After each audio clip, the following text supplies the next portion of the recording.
Ladies and gentlemen, the President of the United States, Donald J. Trump.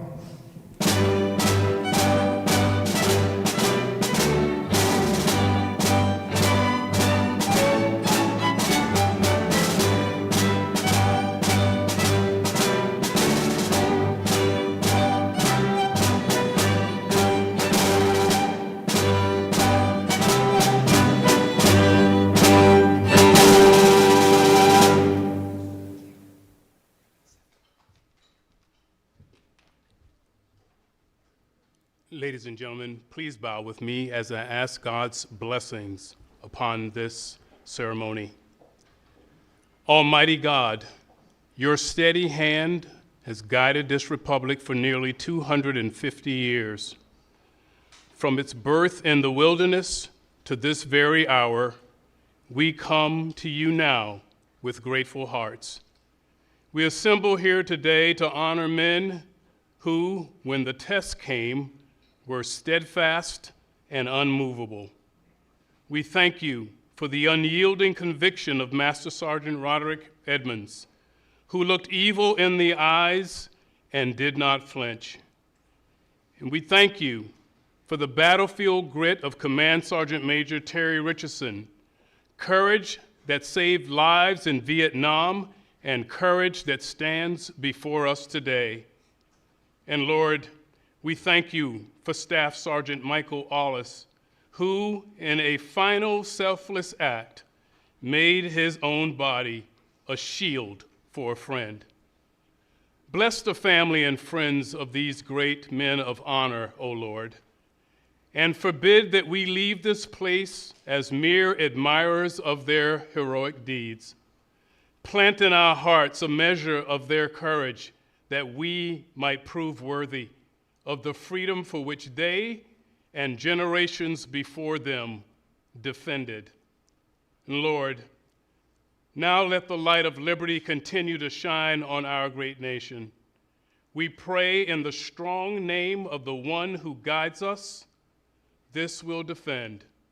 Amen.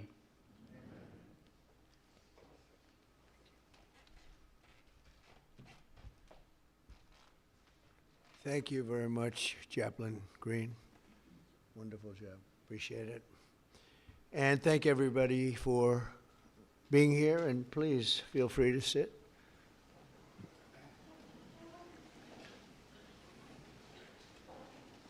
So before we begin this important ceremony, and there's no ceremony that can be much more important than this, let me provide a brief update on Operation Epic Fury. Today, the United States military continues to carry out large-scale combat operations in Iran to eliminate the grave threats posed to America by this terrible terrorist regime. Following our obliteration of Iran's nuclear program in Operation Midnight Hammer a short while ago, we warned Iran not to make any attempt to rebuild at a different location because they were unable to use the ones that we so powerfully blew up, but they ignored those warnings and refused to cease their pursuit of nuclear weapons. In addition, the regime's conventional ballistic missile program was growing rapidly and dramatically, and this posed a very clear, colossal threat to America and our forces stationed overseas. The regime already had missiles capable of hitting Europe and our bases, both local and overseas, and would soon have had missiles capable of reaching our beautiful America. The purpose of this fast-growing missile program was to shield their nuclear weapon development and make it extraordinarily difficult for anyone to stop them from making these highly forbidden by us nuclear weapons. We were the ones that were complaining. We were the ones that wanted it stopped, but everybody was behind us. They just didn't have the courage to say so. An Iranian regime armed with long-range missiles and nuclear weapons would be an intolerable threat to the Middle East, but also to the American people.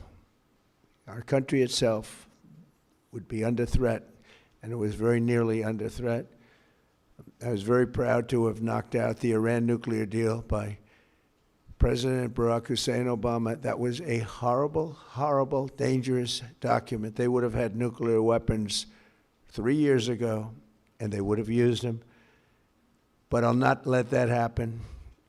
For almost 47 years, this regime has been attacking the United States and killing Americans. Every time you see someone with missing arms and legs or a face that's been absolutely shattered violently, it was almost certainly caused by an Iran roadside bomb.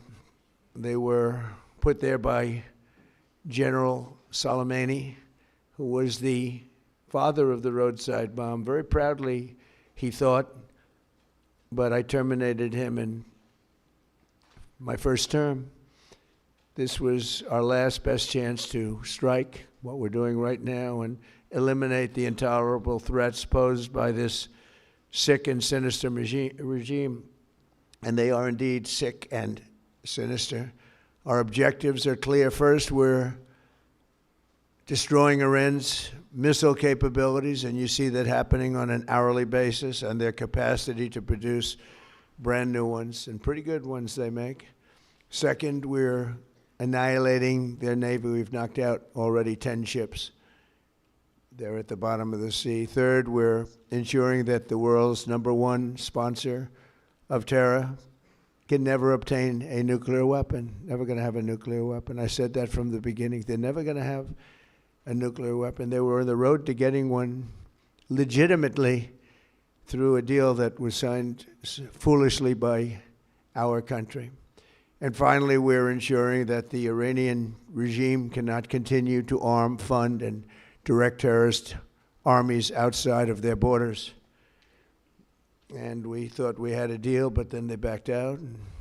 And they came back, and we thought we had a deal, and they backed out. I said, you can't deal with these people. You got to do it the right way. Today, we grieve for the 4 heroic American service members who have been killed in action and send our love and support to their families. In their memory, we continue this mission with ferocious, unyielding resolve to crush the threat this terrorist regime poses to the American people, and a threat indeed it is. We have the strongest and most powerful by far military in the world, and we will easily prevail. We're already substantially ahead of our time projections, but whatever the time is, it's okay. Whatever it takes, we will always, and we have right from the beginning, we projected 4 to 5 weeks, but we have capability to go far longer than that. We'll do it. Whatever somebody said today, they said, oh, well, the president wants to do it really quickly. After that, he'll get bored. I don't get bored. There's nothing boring about this. Do you agree with that, Pete? I don't think there's anything, Mr. General. I think there's nothing boring about it. Somebody actually said from the media, I think he'll get bored after about a week or two. No, we don't get bored. I never get bored. If I got bored, I wouldn't be standing here right now, I guarantee you that, to go through what I had to go through. We also projected 4 weeks to terminate the military leadership, and as you know, that was done in about an hour, so we're ahead of schedule there by a lot. But please join me in thanking every American service member who bravely is standing in harm's way. They really are incredible, and I just want to thank you. We have a lot of them right here. Thank you very much. Thank you.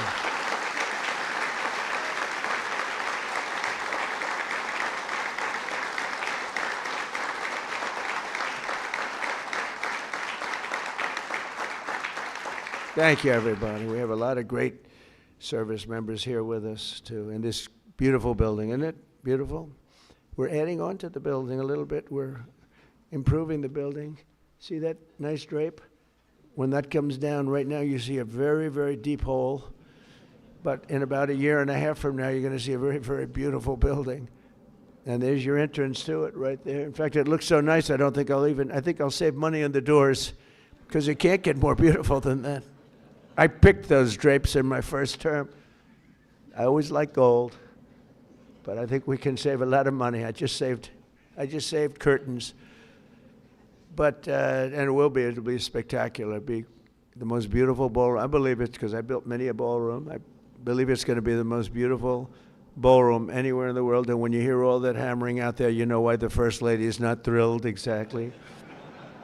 She said, will the pile drivers ever stop? You know, they go from 6 in the morning till 11:30 in the evening. Can you imagine? Here? You know what? To me, that's a beautiful sound. She doesn't like it. I love it. You know what? To me, other than here, because we're donating it, not a penny to the taxpayer. It'll be under budget, ahead of schedule. It'll be 400 million or less. Most people say 400 million or more. No, it'll be less. But when I hear that sound, that beautiful sound behind me, it means money, so I like it. But my wife isn't thrilled. She said, this is getting crazy. I said, don't worry about it. We'll be all finished up in a few months. But now for the reason that we're gathered this morning to recognize the unsurpassed courage of 3 really incredible American heroes, 1 living and 2 no longer with us. So together, we recognize the exceptional valor of Master Sergeant Roderick Edmonds. And maybe I could ask your families to stand because they're beautiful families. I got to meet them, and please.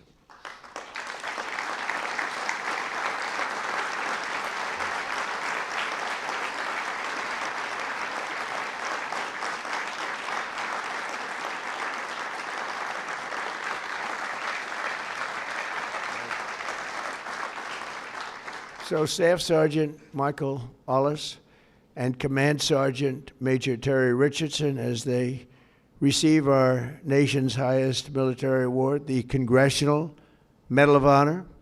And we're pleased to be joined by Secretary of War Pete Hegseth. He's busy, very busy guy. In fact, I said, if you want, Pete, you can avoid it. General Raisin Kane also, and they said, we don't avoid this one. This is one you wouldn't avoid for anything, right?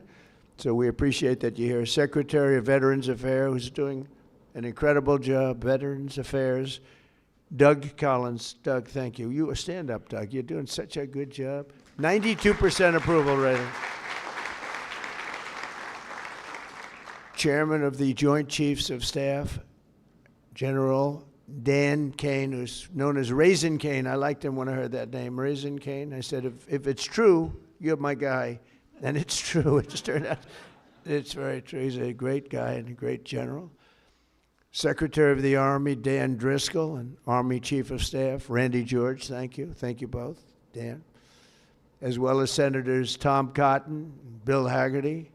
You guys were great on television this weekend. I'll tell you what, can't have a better representative than both of you. Thank you very much. And Representatives Tim Burchett, Jack Bergman, and Nicole Maliotakis. And we have a few others sitting here, but I'm not going to go through it because we have far more important people to honor today. Oh, we have Tom Homan. I got to at least mention Tom Homan. I would be a stand-up, Tom. What a job. Zero people coming in. We had millions and millions of people pouring into our country now that, I mean, I'm not even sure I can believe this number is 0, but it is given out by Democrats. They're Democrats from the left, and they're rated for the last 9 months. We had 0 people come illegally through our border. Right, Tom? So I want to thank you very much. And I also want to salute 6 former Medal of Honor recipients: William Swenson, Jim McLuhan, Walter Marm, Thomas Payne, Sammy Davis. That's an interesting guy. Where is Sammy Davis? We have a big story here, Sammy. You've heard that all your life, I'll bet, huh? And Edward Byers. Stand up, please.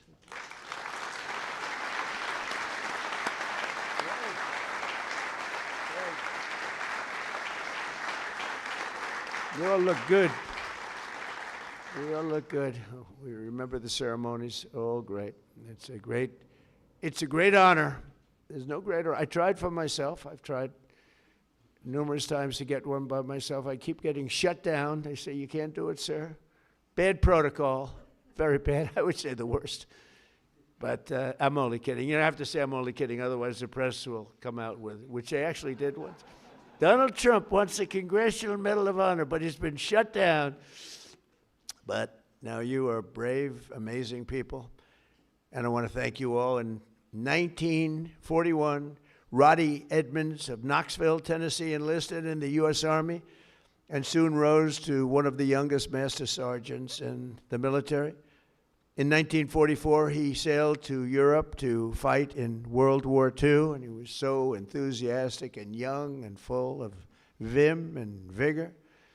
Roddy soon found himself on the front lines of the Battle of the Bulge. That was a big one, massively outnumbered by enemy forces. His 1,200 soldier unit fought valiantly until they were completely overrun. The force was massive on the other side, many times the number.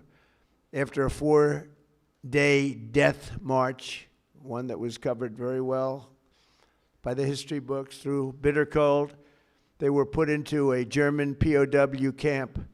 Roddy was the top-ranking infantryman in the camp. He was number one, meaning he was responsible for the lives of his fellow service members. On July 26, 1945, a Nazi SS officer issued an order over the camp loudspeaker, loud and strong. He said that only American Jews were to show up to roll call following this morning. He added, "All who disobey this order will be shot immediately." There were more than 200 Jewish American soldiers in the camp, and Roddy knew their separation from the group would mean certain death. So that night he summoned his team and devised a plan. The next morning, all 1,200 American men fell in line together, shoulder to shoulder. Enraged, the Nazi commandant rushed forward, drew his Luger pistol, and pressed the barrel between Sergeant Edmonds' eyes. He barked at Roddy. "They cannot all be Jews," he screamed loud and again, and staring straight back into the raging face of evil. Sergeant Edmonds replied fearlessly, "We are all Jews here." The Nazi officer lowered his weapon and the soldiers erupted in cheers. With total disregard for his own life, Roddy had saved over 200 of his fellow service members. Their camp was liberated 2 months later. We're honored to be joined today by Roddy's son, Chris. Please stand up as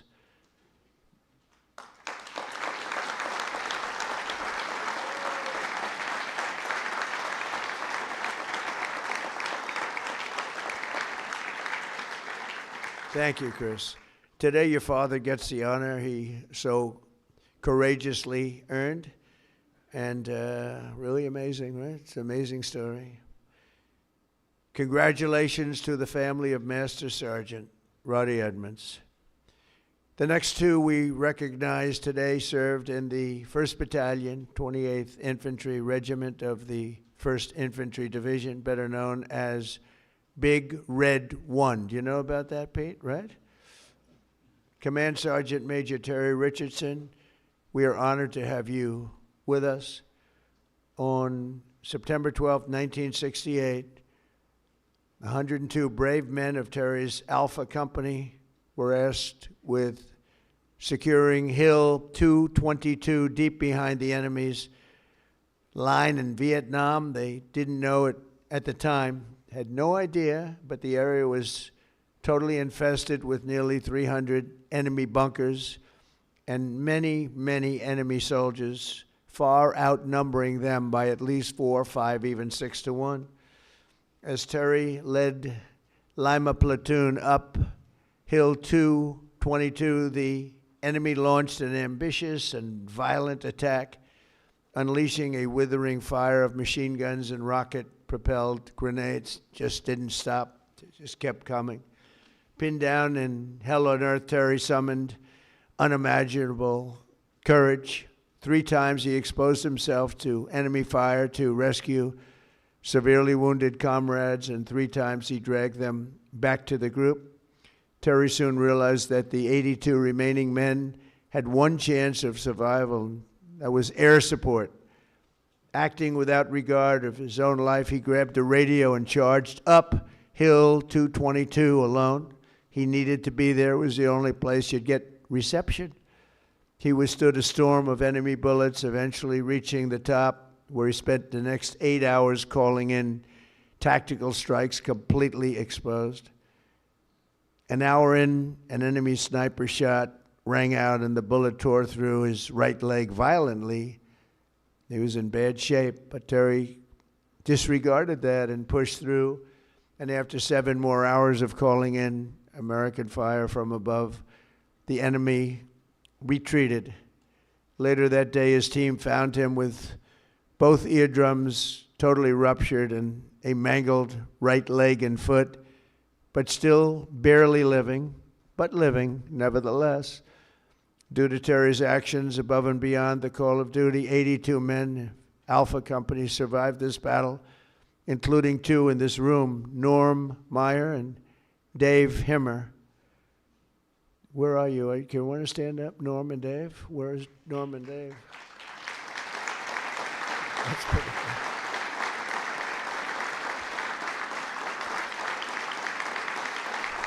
Pretty good.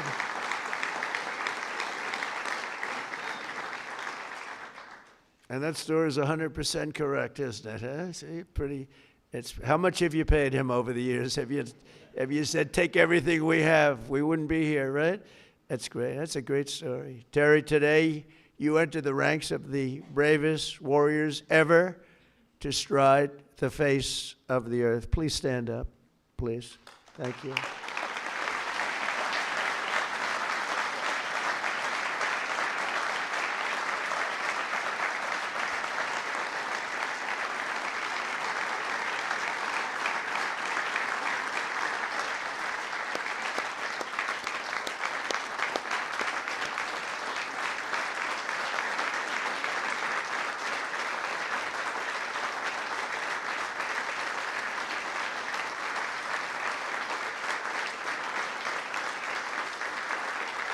That's great, Terry.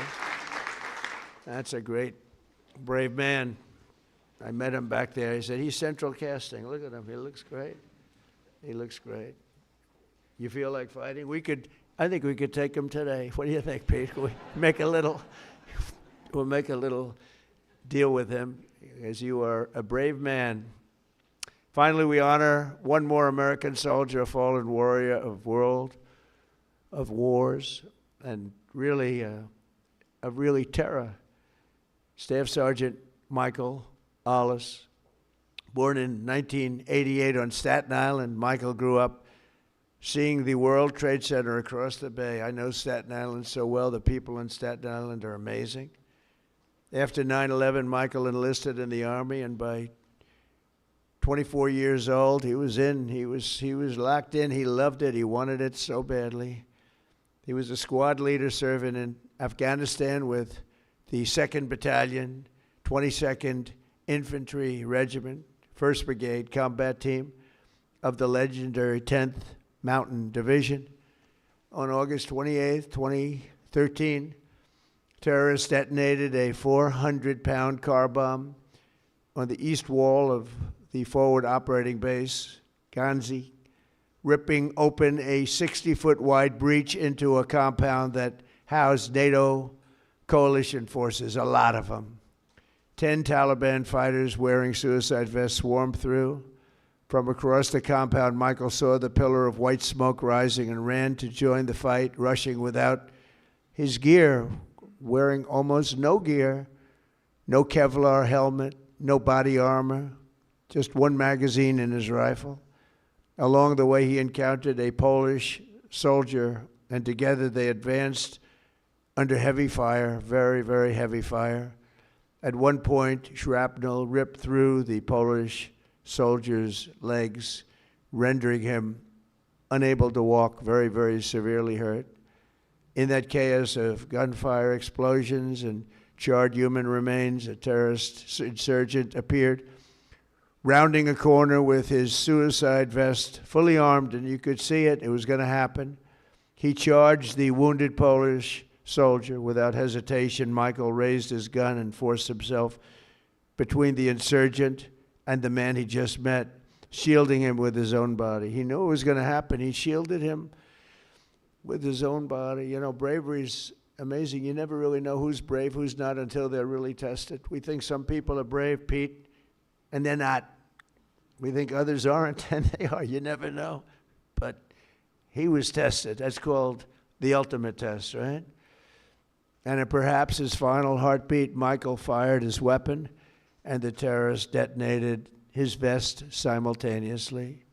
Staff Sergeant Ollis was killed just weeks before his 25th birthday, and nobody was any more brave than that. In his final act on earth, Michael absorbed the blast, sparing the life of that Polish warrior, who we are grateful to have in the room with us today, Second Lieutenant Carol Sierpika.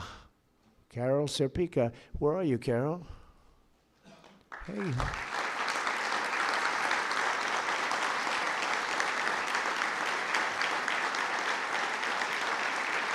Would you like to come up? Please. Please. I'd love to have you come up. Thank you, Carol.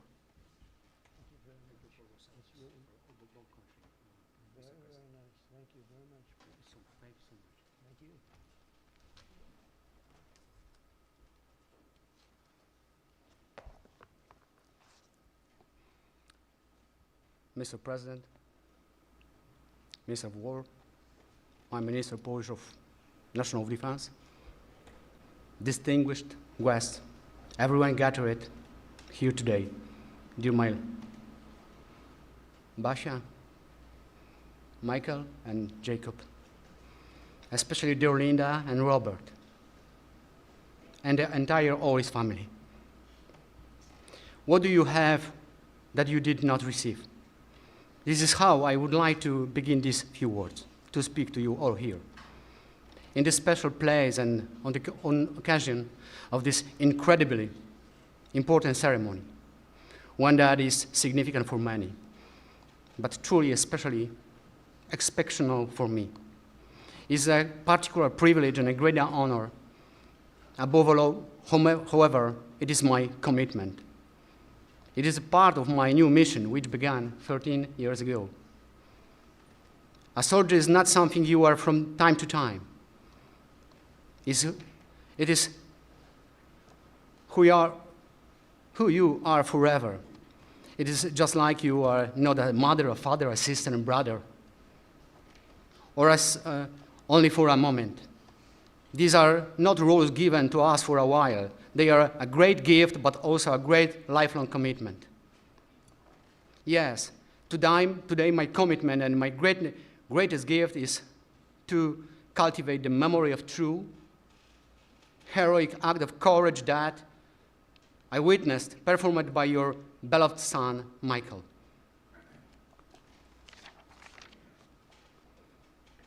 Please forgive me if my words have not fully captured what I truly feel today. However, sometimes words are simply not enough. I'm deeply moved, happy, and grateful to God for my service, for my parents, for my family, for my beloved homeland Poland, for my second family from Staten Island, and for my second homeland America. God bless you all. Michael, thank you for your service, and I will see you in our heavenly homeland. Thank you for your service. Thank you so much.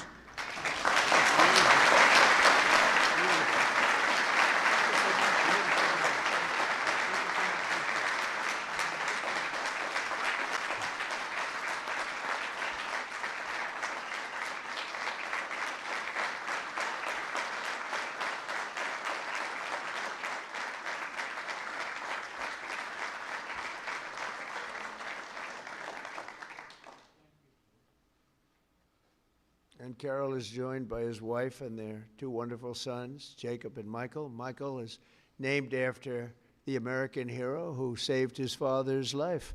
So stand up, Michael. Let me see. Wow.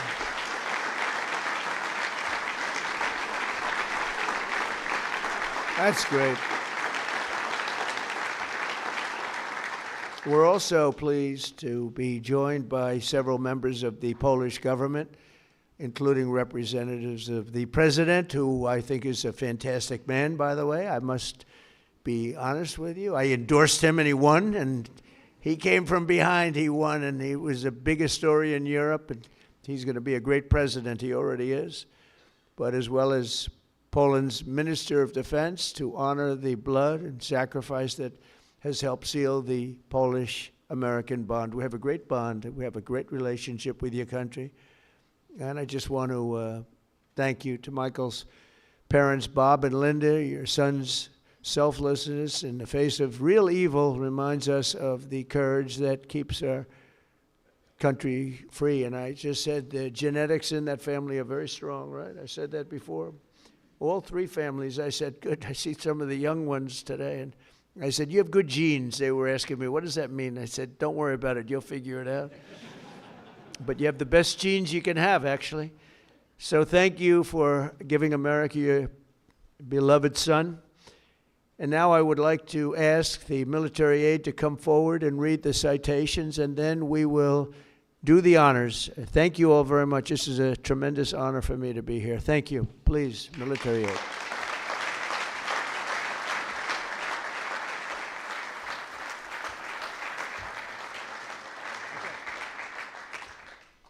Chris Edmonds, accepting on behalf of his father, Master Sergeant Roderick W. Edmonds.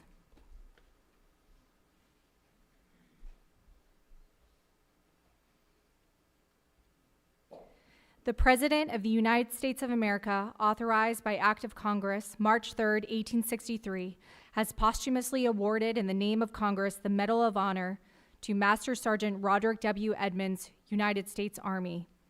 Master Sergeant Roderick W. Edmonds distinguished himself by acts of gallantry above and beyond the call of duty from January 27, 1945 to March 30, 1945 as a prisoner of war in Germany. Upon arrival at Stalag 9A in Zietenhain, Germany, on the evening of January 26, 1945, the Germans announced that only Jewish American prisoners would fall out for roll call the following morning at the threat of execution. Master Sergeant Edmonds directed his senior leaders to have all 1,200 American prisoners present themselves for roll call. The Nazi commandant became incredulous after realizing that so many Americans were standing in formation. The commandant removed his pistol, pressed it hard against Master Sergeant Edmonds' forehead between his eyes, and demanded that he order all Jewish American prisoners to step forward or he would be shot. Master Sergeant Edmonds fearlessly held his ground, refusing to concede. The commandant lowered his weapon without further attempts to segregate the Jewish American prisoners. Several weeks later, in March 1945, the Germans ordered all prisoners to assemble outside the barracks for evacuation.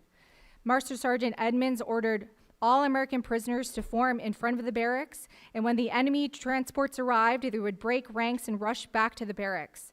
Master Sergeant Edmonds gallantly led these prisoners in a relentless pursuit of opposition and resistance, forcing the Germans to abandon the camp, leaving the 1,200 American prisoners behind.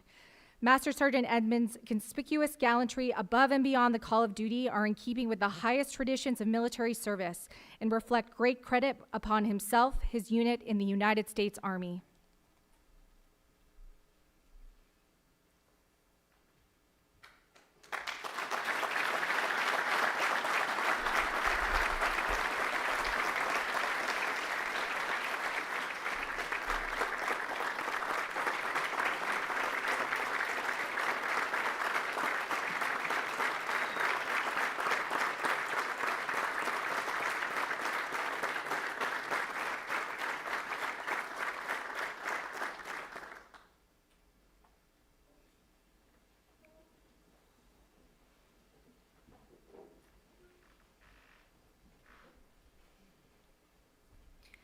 Command Sergeant Major Terry P. Richardson.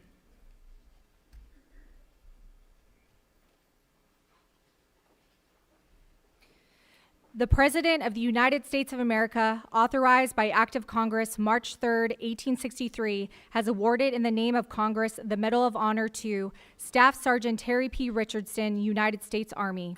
Staff Sergeant Terry P. Richardson distinguished himself by acts of gallantry above and beyond the call of duty on September 14, 1968, in the vicinity of Loc Ninh, Republic of Vietnam.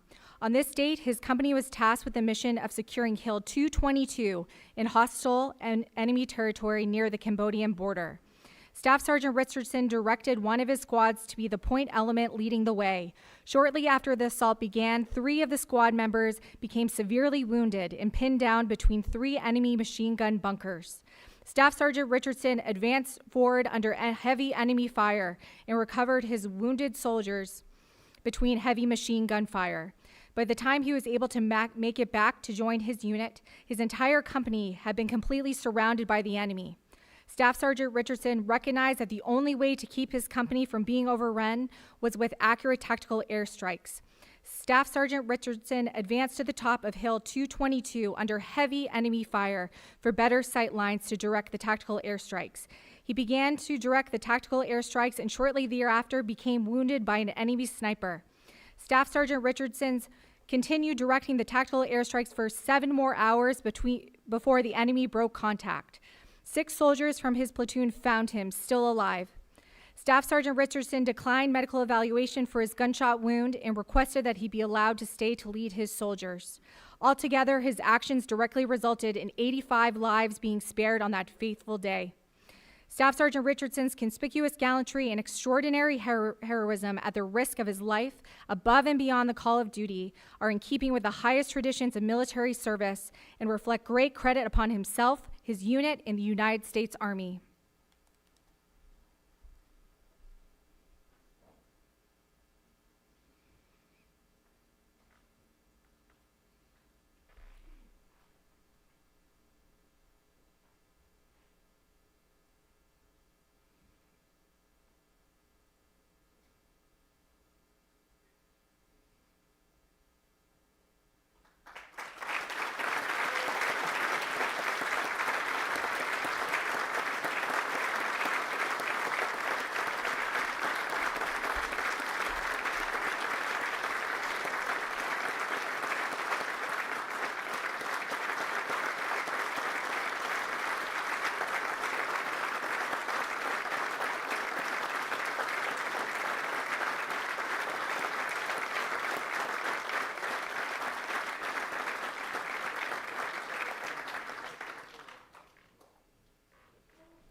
Robert and Linda Ollis, accepting on behalf of their son, Staff Sergeant Michael H. Ollis.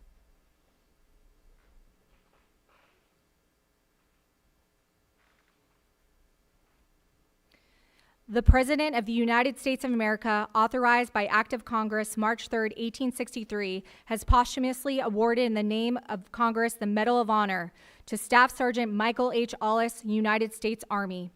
Staff Sergeant Michael H. Ollis distinguished himself by acts of gallantry above and beyond the call of duty on 28 August 2013 in Afghanistan.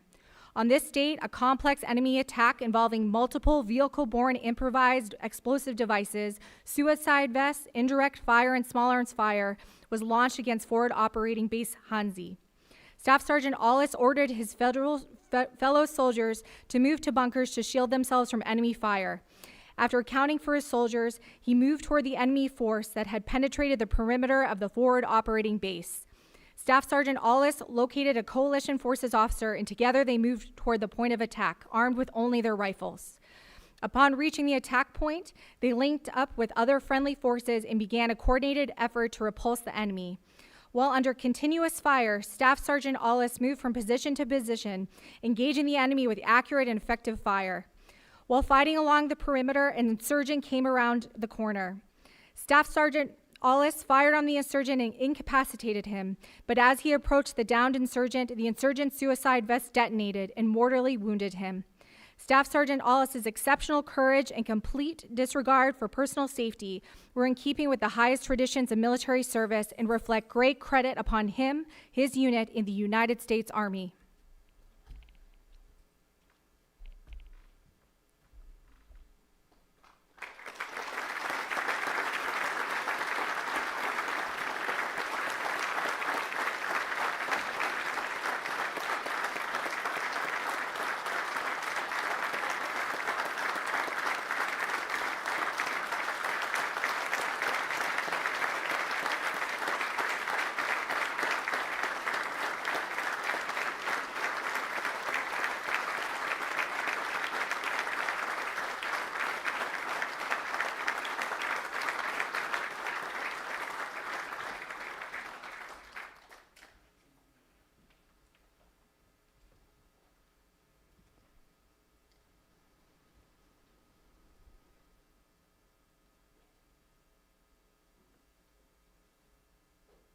Ladies and gentlemen, please bow with me as we give the benediction. Eternal God, our unfailing light in every darkness, the rock on which we stand, as we depart this place of honor, may the courage of these heroes be our example, righteousness our choice, and hope in you our guiding light. We especially ask for your protection over our military service members who are protecting the interests of our nation at this very moment. And Heavenly Father, grant us the will to do justly, to love mercy, and to walk humbly before you. In your holy name we pray. This we'll defend. Amen.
Wow, that's a lot of people.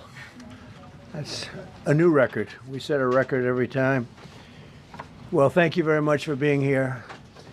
The Supreme Court's ruling on tariffs is deeply disappointing, and I'm ashamed of certain members of the court, absolutely ashamed, for not having the courage to do what's right for our country. I'd like to thank and congratulate Justices Thomas, Alito, and Kavanaugh for their strength and wisdom and love of our country, which is right now very proud of those justices. When you read the dissenting opinions, there's no way that anyone can argue against them. There's no way.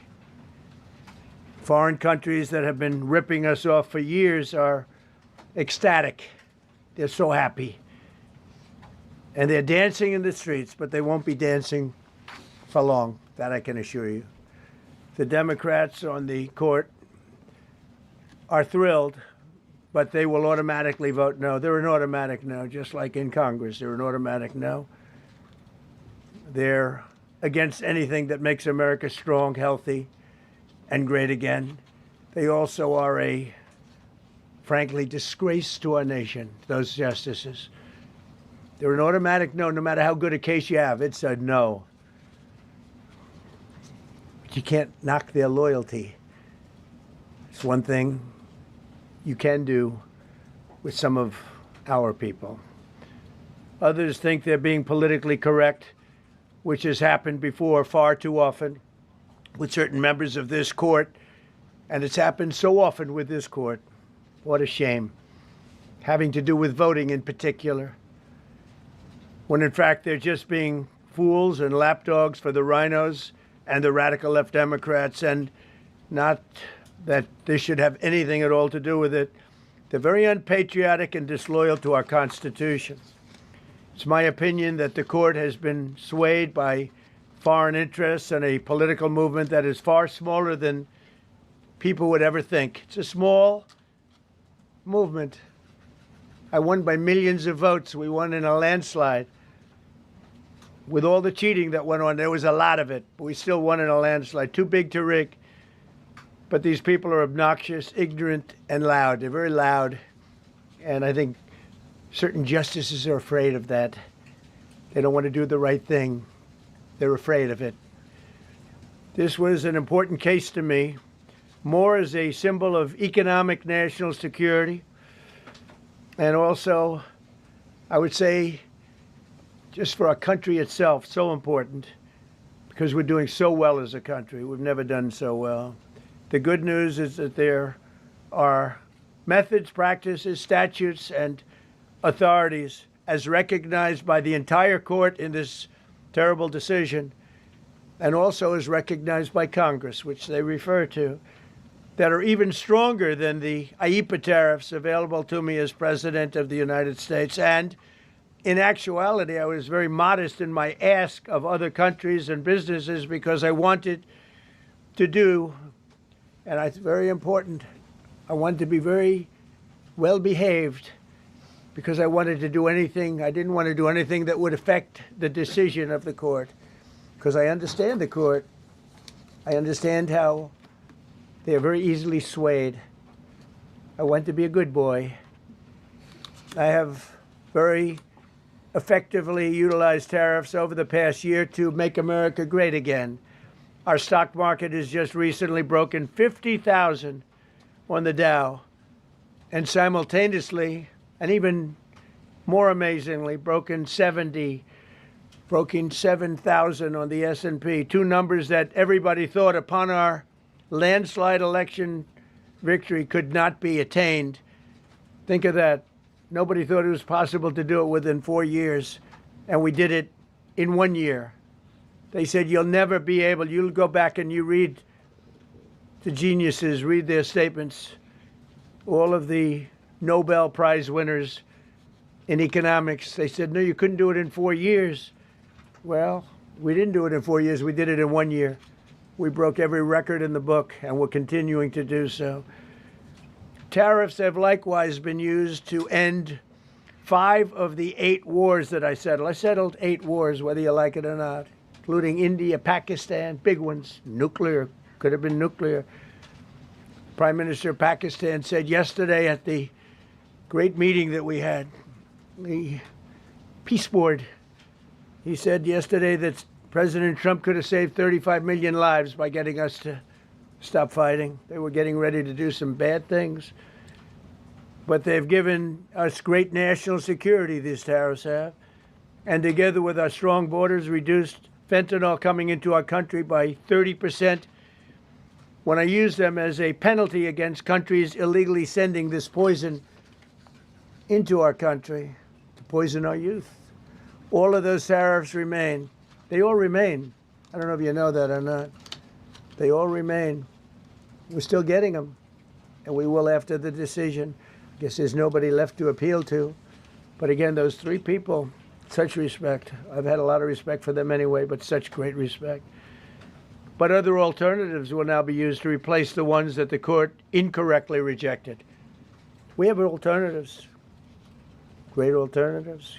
Could be more money. We'll take in more money, and we'll be a lot stronger for it. We're taking in hundreds of billions of dollars. We'll continue to do so.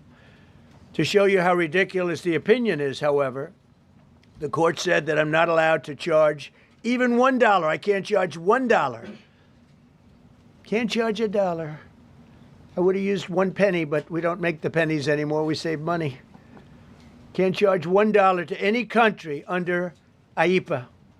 Not $1. I assume to protect other countries. This must have been done to protect those other countries, certainly not the United States of America, which they should be interested in protecting. That's what they're supposed to be protecting. But I am allowed to cut off any and all trade or business with that same country. In other words, I can destroy the trade. I can destroy the country. I'm even allowed to impose a foreign country destroying embargo. I can embargo. I can do anything I want, but I can't charge $1. Because that's not what it says. And that's not the way it even reads. I can do anything I want to do to them, but I can't charge any money. So I'm allowed to destroy the country, but I can't charge them a little fee. I could give them a little 2-cent fee, but I cannot charge under any circumstances. I cannot charge them anything. Think of that. How ridiculous is that? I'm allowed to embargo them. I'm allowed to tell them you can't do business in the United States anymore. We want you out of here. But if I want to charge them $10, I can't do that. It's incorrect. Their decision's incorrect. But it doesn't matter because We have very powerful alternatives that have been approved by this decision. You know, they've been approved by the decision for those that thought they had us. And they're saying that I have the absolute right to license, but not the right to charge a license fee. So think of that. I have the right to license, which is a very powerful word. In many ways, license is more powerful than tariffs. In fact, I was thinking about using it. But they came up with the idea that I can license, just like the people that were opposing me told them to do, but not the right to charge a license fee. Think of that. Who ever heard of such a thing? What license has ever been issued without the right to charge a fee? You get a license, you charge a fee. It's automatic, but not with this court. But now the court has given me the unquestioned right to ban all sorts of things from coming into our country, to destroy foreign countries, but a much more powerful right than many people ever thought we even had, but not the right to charge a fee. How crazy is that? Our country is the hottest country anywhere in the world right now. And it was a dead country 1.5 years ago under an incompetent president. But now I'm going to go in a different direction, probably the direction that I should have gone the first time, but I read the language. I'm very good at reading language, and it read our way 100%, but now I'll go the way I could have gone originally, which is even stronger than our original choice. As Justice Kavanaugh, whose stock has gone so up, you have to see, I'm so proud of him, wrote in his dissent, although I firmly disagree with the court's holding today, the decision might not substantially constrain a president's ability to order tariffs going forward. So, think of that. The decision might not substantially constrain. And it doesn't, he's right. In fact, I can charge much more than I was charging. So I'm going to just start. Although I firmly disagree with the court's holding today, the decision might not substantially constrain a president's ability to order tariffs going forward. That's because numerous other federal statutes, which is so true, authorize the president to impose tariffs and might justify most, if not all, of the tariffs issued in this case. Even more tariffs, actually. Those statutes include, think of that, those statutes include, for example, the Trade Expansion Act of 1962, Section 232. All of these things I know so well.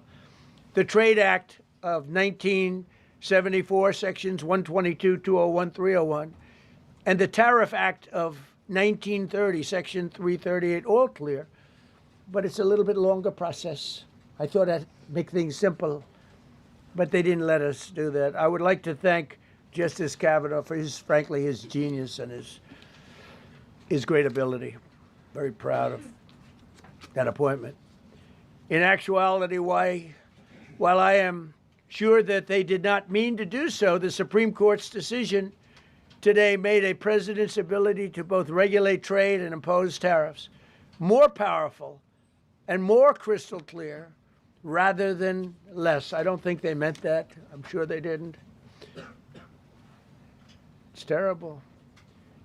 And to think that the Democrats who oppose this only because they want to go the opposite way, they'd like to pack the court. They want to put on 21 people. They want to pack the court, pack the Supreme Court. Maybe they should do it.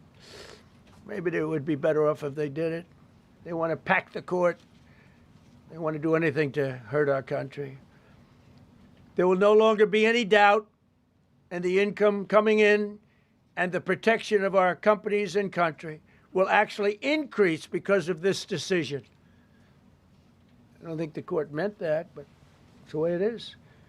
Based on long-standing law and hundreds of victories, and even, as I was pointed out before, even thousands of victories over the years, to the contrary, the Supreme Court did not overrule tariffs. They merely overruled a particular use of IEEPA tariffs. And essentially, it's used to get a fee. I can do anything I want with IEEPA, anything. I just can't charge anybody for it. I can license, I just can't charge them. It's ridiculous, but it's okay because we have other ways, numerous other ways. the ability to block, embargo, restrict, license, or impose any other condition on a foreign country's ability to conduct trade with the United States under IEPA has been fully confirmed by this decision. So now there's no doubt, because, you know, there were a lot of questions about tariffs because no president was smart enough to use them to protect our country from those countries and businesses that were ripping us off. You took a look at the deficits that we had with some of these countries. It was disgraceful what they got away with for many, many decades. But now we know, because this decision affirms all those things that some people weren't sure about. In order to protect, and it says so, in order to protect our country, a president can actually charge more tariffs than I was charging in the past period of a year under the various tariff authorities. So we can use other of the statutes, other of the tariff authorities, which have also been confirmed and are fully allowed. Therefore, effective immediately, all national security tariffs under Section 232 and existing Section 301 tariffs, they're existing, they're there, remain in place, fully in place, and in full force and effect. Today, I will sign an order to impose a 10% global tariff under Section 122 over and above our normal tariffs already being charged. And we're also initiating several Section 301 and other investigations to protect our country from unfair trading practices of other countries and companies.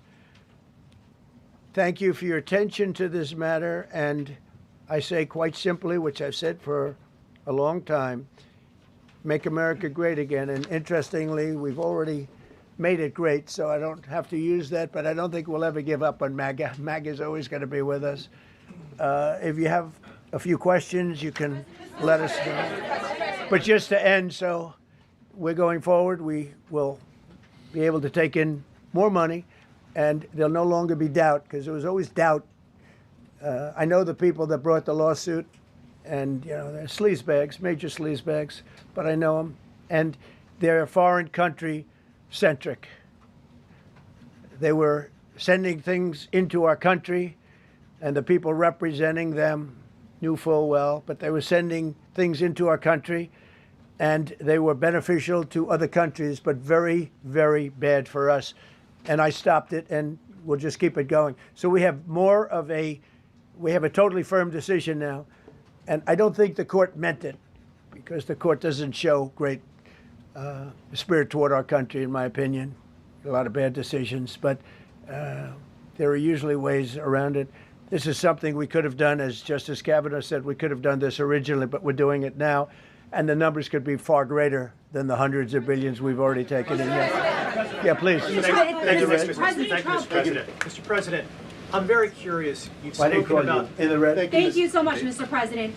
Justice Thomas and Alito, as you know, are the most conservative constitutional justices. Do you think that you'll get to appoint 2 more justices later this term with similar ideologies? And what type of vetting process will they go through to ensure they uphold I don't know, but they're the great Constitution? justices. That's all I can say. And I hope they're going to be around a long time. I hope they're going to stay healthy. They're great people. They're great. And Justice Alito, too, to add to the group. These are great men. Right. With a great love of our country and a great understanding of the law. Mr. President, are you going to ask Congress to take additional action on tariffs now? No, I don't need to. It's already been approved. I mean, I would ask Congress and probably get it. When people look at the real numbers, and you look at hundreds of billions of dollars that have come into our country. Yesterday, I was at a steel plant, as you know, and I went to great place, great plant, great, wonderful people. And they were telling me, I said to them, you were there, a lot of the press in this room. Of course, I don't think this plane's big enough to take the press in this room, but a lot of the press right here. We were in Georgia. And I said to the owner, I made a speech at a factory. They make steel products. And I said, how are you? Nice to meet you. How's business? President, I'd love to kiss you. This is a very powerful man. I don't want to be kissed by that man, but a very powerful, strong man. He's been in the steel business for many years. His father started it. And he said, "Sir, I want to kiss you." I said, "Why?" He said, "Because we were down to working 1 hour a week, and then you came in and imposed tariffs, and all of that foreign junk that they were dropping into our country stopped. And we're now going to double shifts, 7 days a week, and we may be very soon going to 24 hours around the clock, almost 7 days a week." He said, "Sir, I want to kiss you so badly." And I said, "No, thank you." But you know what? He just to finalize it, he said, "Oh, this is a great place in Georgia." He said, "All up and down the highway, same exact answer, sir. We're all going out of business. We're going to go bankrupt. We're all going out of business.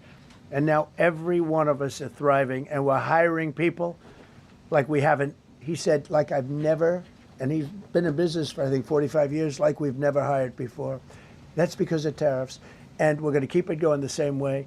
And you're going to start to see the results in a year from now when all those factories start that are under construction right now. You see all the construction numbers are so good. Those construction workers are building factories that are going to be open, including not only AI, which is big, but car plants coming in from Canada, who ripped us off for 30% of our market.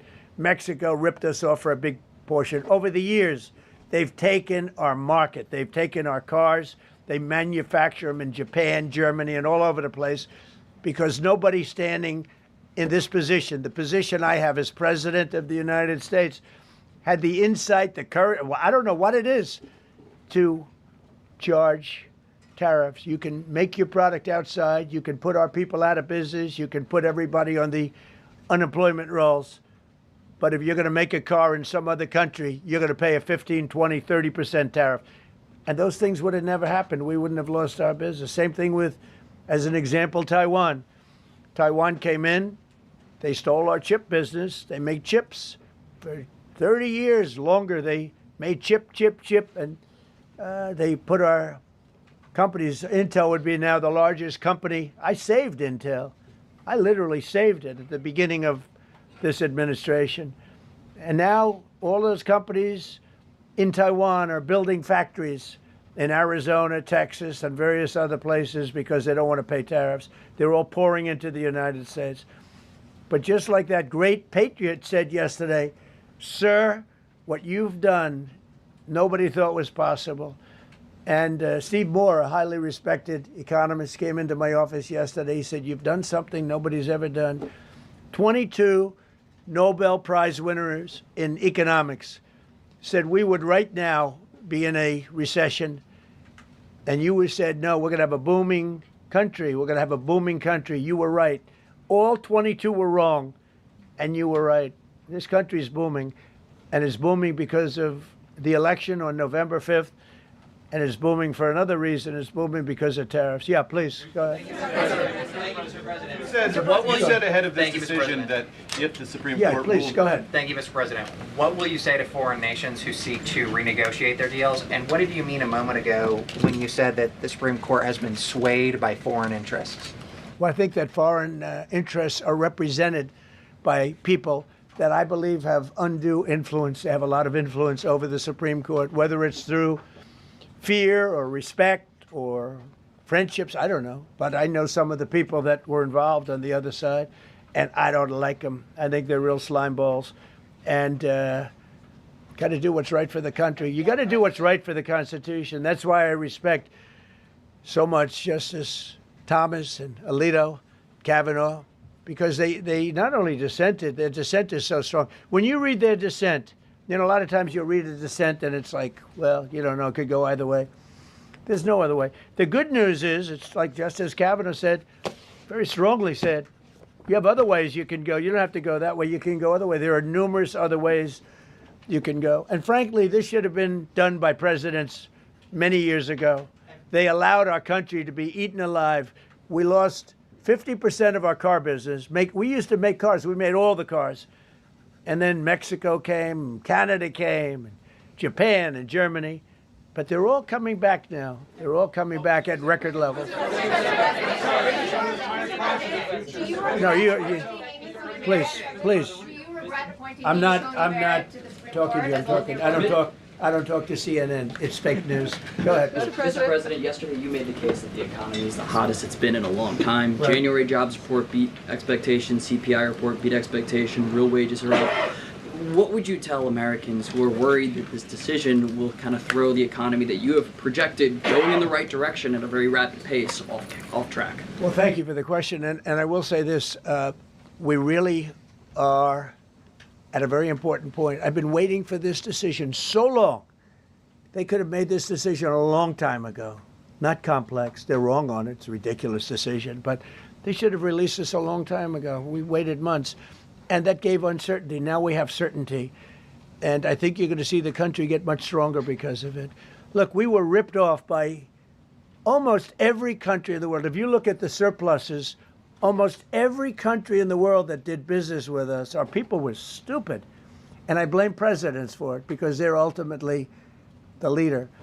We were being ripped off by almost every single country in the world, had some massive surpluses. China had hundreds of billions of dollars in surpluses with the United States. They rebuilt China. They rebuilt the army. We built China's army by allowing that to happen. I have a great relationship with President Xi, but he respects our country now. Now, what we've done, I charged China a 20% tariff as a penalty for sending fentanyl in.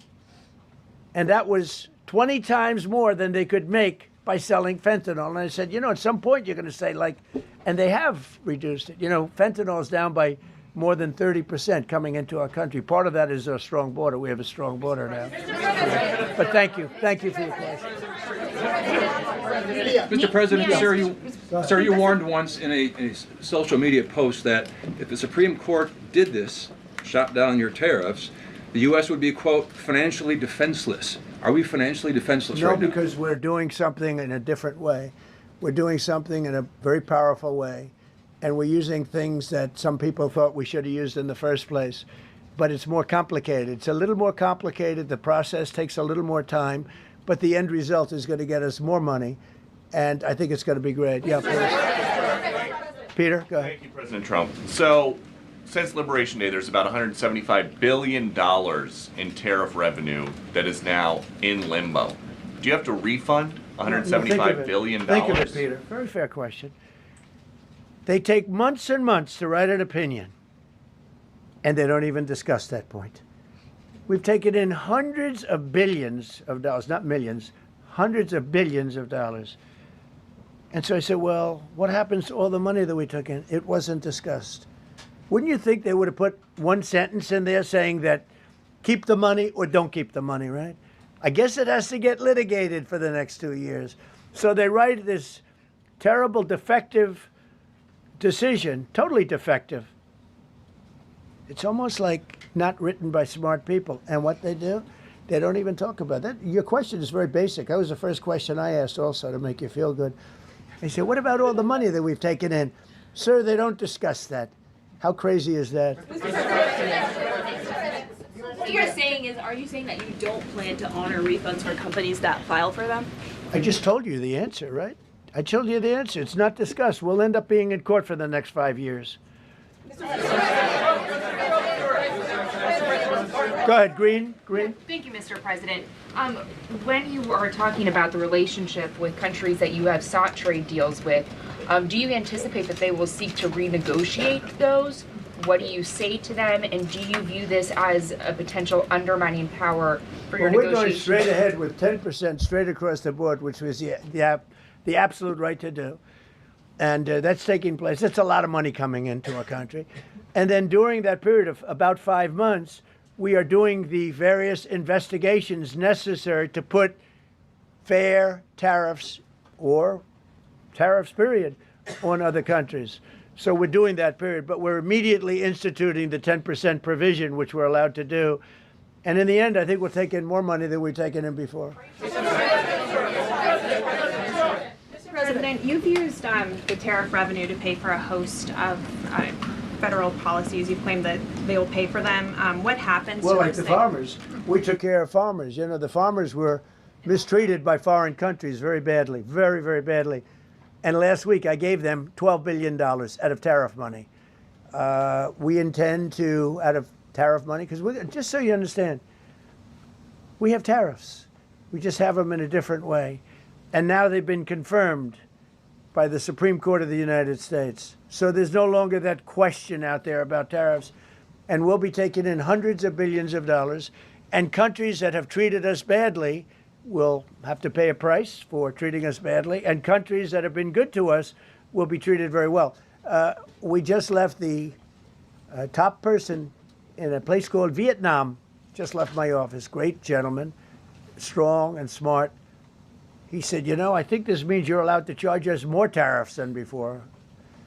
And Canada said to Jameson, I might want to say it, Jameson, but Canada said, I hope you win this decision, because if you don't win, you'll actually be allowed to charge us, with a little additional work, higher tariffs. Jameson, you want to comment on that? Yes, sir. So to the President's point, we have a lot of tools out there. We have Section 122, which will be implemented today. It will be signed today and implemented very shortly. We have Section 301 investigations, which are incredibly legally durable, where we can investigate and address unfair trading practices that have led to our huge trade deficit. And so you can look forward in the coming days and weeks to seeing all of that come out, and we're going to keep continuity in the program. We're going to keep addressing this so that the deficit can keep going down. That's the trend it has, and we can make America great again. No. Several of Republicans in Congress have supported this decision by the Supreme Court, and Hakeem Jeffries, the Democratic leader, has called you a wannabe king. Why wouldn't him a low IQ? But why wouldn't he doesn't even know? And I watched him the other day interview. The guy doesn't even know what a tariff is. But there's been bipartisan criticism. No, not bipartisan. Of the tariffs. Excuse me. There's several A few Republicans people. have said that. Yeah, But a why few people. wouldn't you just work with Congress to come up with a plan? I don't have to push tariffs. I have through? the right to do tariffs, and I've always had the right to do tariffs, and it's all been approved by Congress. So there's no reason to do it. All we're doing is we're going through a little bit more complicated process. Not complicated very much, but a little more complicated than what we had. We'll be able to take in tariffs, more tariffs. And the Congress people and the Congress, down the Canadian tariffs last week. Yeah, There's yeah, been votes you in know the why? Senate against it. Yeah, because we lost 2 Republicans or 3 Republicans because they're not good Republicans. What you don't say, you don't say that we got 215 votes. You need 218 for something to pass. Yeah, sure we do. We might have lost 3 votes, and we got. And what was the score on the Republican side? 215 to 3, right? But you don't say that. We have great unity. There's great unity in the Republican Party, and I hope everyone's going to vote Republican, because otherwise you won't have a country left, because these people have been destroying. They are destroying our country. Please. Mr. President, the 122 tariffs, that 10%, is that going to be for 150 days, or do you want to charge that indefinitely? We have a right to do pretty much what we want to do, but we're going to charge it starting effectively. I think it's 3 days from now. Yeah, please. Mr. President, you speak to a lot of factory workers, a lot of manufacturing workers. What does the Supreme Court ruling say? What's that message to those factory workers? Well, I think the factory workers are happy because we're now telling them that they're going to look. The man I met with yesterday, who owned a factory, was out of business. He was out of business. And now he's employing 5 times. In fact, I walked in, he's got a brand new crane. I said, how old is that crane? We got it in December. He's allowed to write it off in 1 minute. The Great Big Beautiful Act gave no tax on tips, no tax on Social Security, no tax on overtime. He said this great big beautiful bill, frankly, has been the best thing that's ever happened for the workers much more so than for rich people. The only thing it does for rich people, it allows them to hire a lot more people. But when I saw him, and then he said, it's all up and down the line. This is a place in Georgia, all up and down, other factories doing different, not only steel products, different. He said, every one of us was out of business. We could barely make it. Some of them were down to less than an hour a week. Think of it, 1 hour a week to make just a few little trinkets or whatever they make. Now they're going round the clock. I had it a month ago. I went to Michigan, went to Ford, and I met with Bill Ford, the head of Ford, and we were in one of the biggest plants, an original plant from the early 1900s, where, by the way, I might add this, it's not really relevant, but it's all relevant. Murders are down the lowest since 1900, around the time that he had this plant. That's 125 years. We have the lowest murder rate. Okay. And our crime is way down in the country. The factories that we're talking about, the people that we're talking about, they are so thrilled with Trump. So whether we charge IEEPA tariffs or whether we charge tariffs under a different section, that's what we're going to be doing. There's no way we can lever. This is what happened to our country. This is why we owe $38 trillion, which we'll get rid of in pretty good course. We have a very incompetent Fed chairman who likes high interest rates. For political reasons, he likes them. But we're going to have somebody very good. Interest rates should come down very substantially. I think we should pay the lowest interest rates on the planet. There should be no country, and we don't do that. We're number 38. This is just bad policy for a long period of time. But what's happened is we've made America strong again. We've made America great again. We should pay. As an example, the country of Switzerland, we were getting almost no tariffs from them. We had a $40 billion deficit. And the prime minister called me up. She said, but we are a small country, because I said we're going to raise it to 39% from nothing. That would have rendered them not very successful, as opposed to right now they're considered elite. But if we put a tariff, they would, and I realized then, she said, but sir, we are a small country. I said, you're a small country with a big deficit. For us, you're making a lot of money off the United States. If we do that, a lot of these elite countries, they're elite because we let them make so much money. And I want them to do well, but I don't want them to do well on the backs of the American taxpayer. So I appreciate your question. I think it's a reasonable answer. President Trump, you said that you were disappointed with that, but were you surprised with this decision? What you felt when you... I was surprised because I thought that what we did was, number one, according to, I mean, I read the paragraphs. I read very well. Great comprehension. I read everything there is to read, and I said, we can't lose this case. But we can when judges are political, when they want to be politically correct, when they're catering to a group of people in D.C. maybe. I don't know what it is, because when you read it, there's no other interpretation. There is no other interpretation. But it's okay, because what has come out, and I'll say it for the third time and maybe the last time in a while, is that we've taken the uncertainty of tariffs out, because we had uncertainty. We got sued by sleazebags, I know them well, that are very outside country, China-centric, but outside country-centric. And they're going to end up not doing as well as they did before. America was becoming really, really, we're strong again. Hey, we have the strongest military. I rebuilt the military in the first term. We have the most powerful military. We make the best equipment. And even them, you know, we could do much better. We have people that get paid a lot of money to manufacture Patriot missiles and javelins and all the different things. But when you want them, they're too slow. And we put them on notice, and they're going to make, our country is building a lot of things right now, and our country is doing really well. And we're going to keep it that way. The bottom line is that the word certainty is now in the equation. Every single thing I said today is guaranteed certainty. It's been tested, as Jameson said 1,000 times. Literally, I said hundreds of times. He said, sir, actually thousands of times, and won in all of the courts. And we're just going back to that. And the problem is that we had other presidents that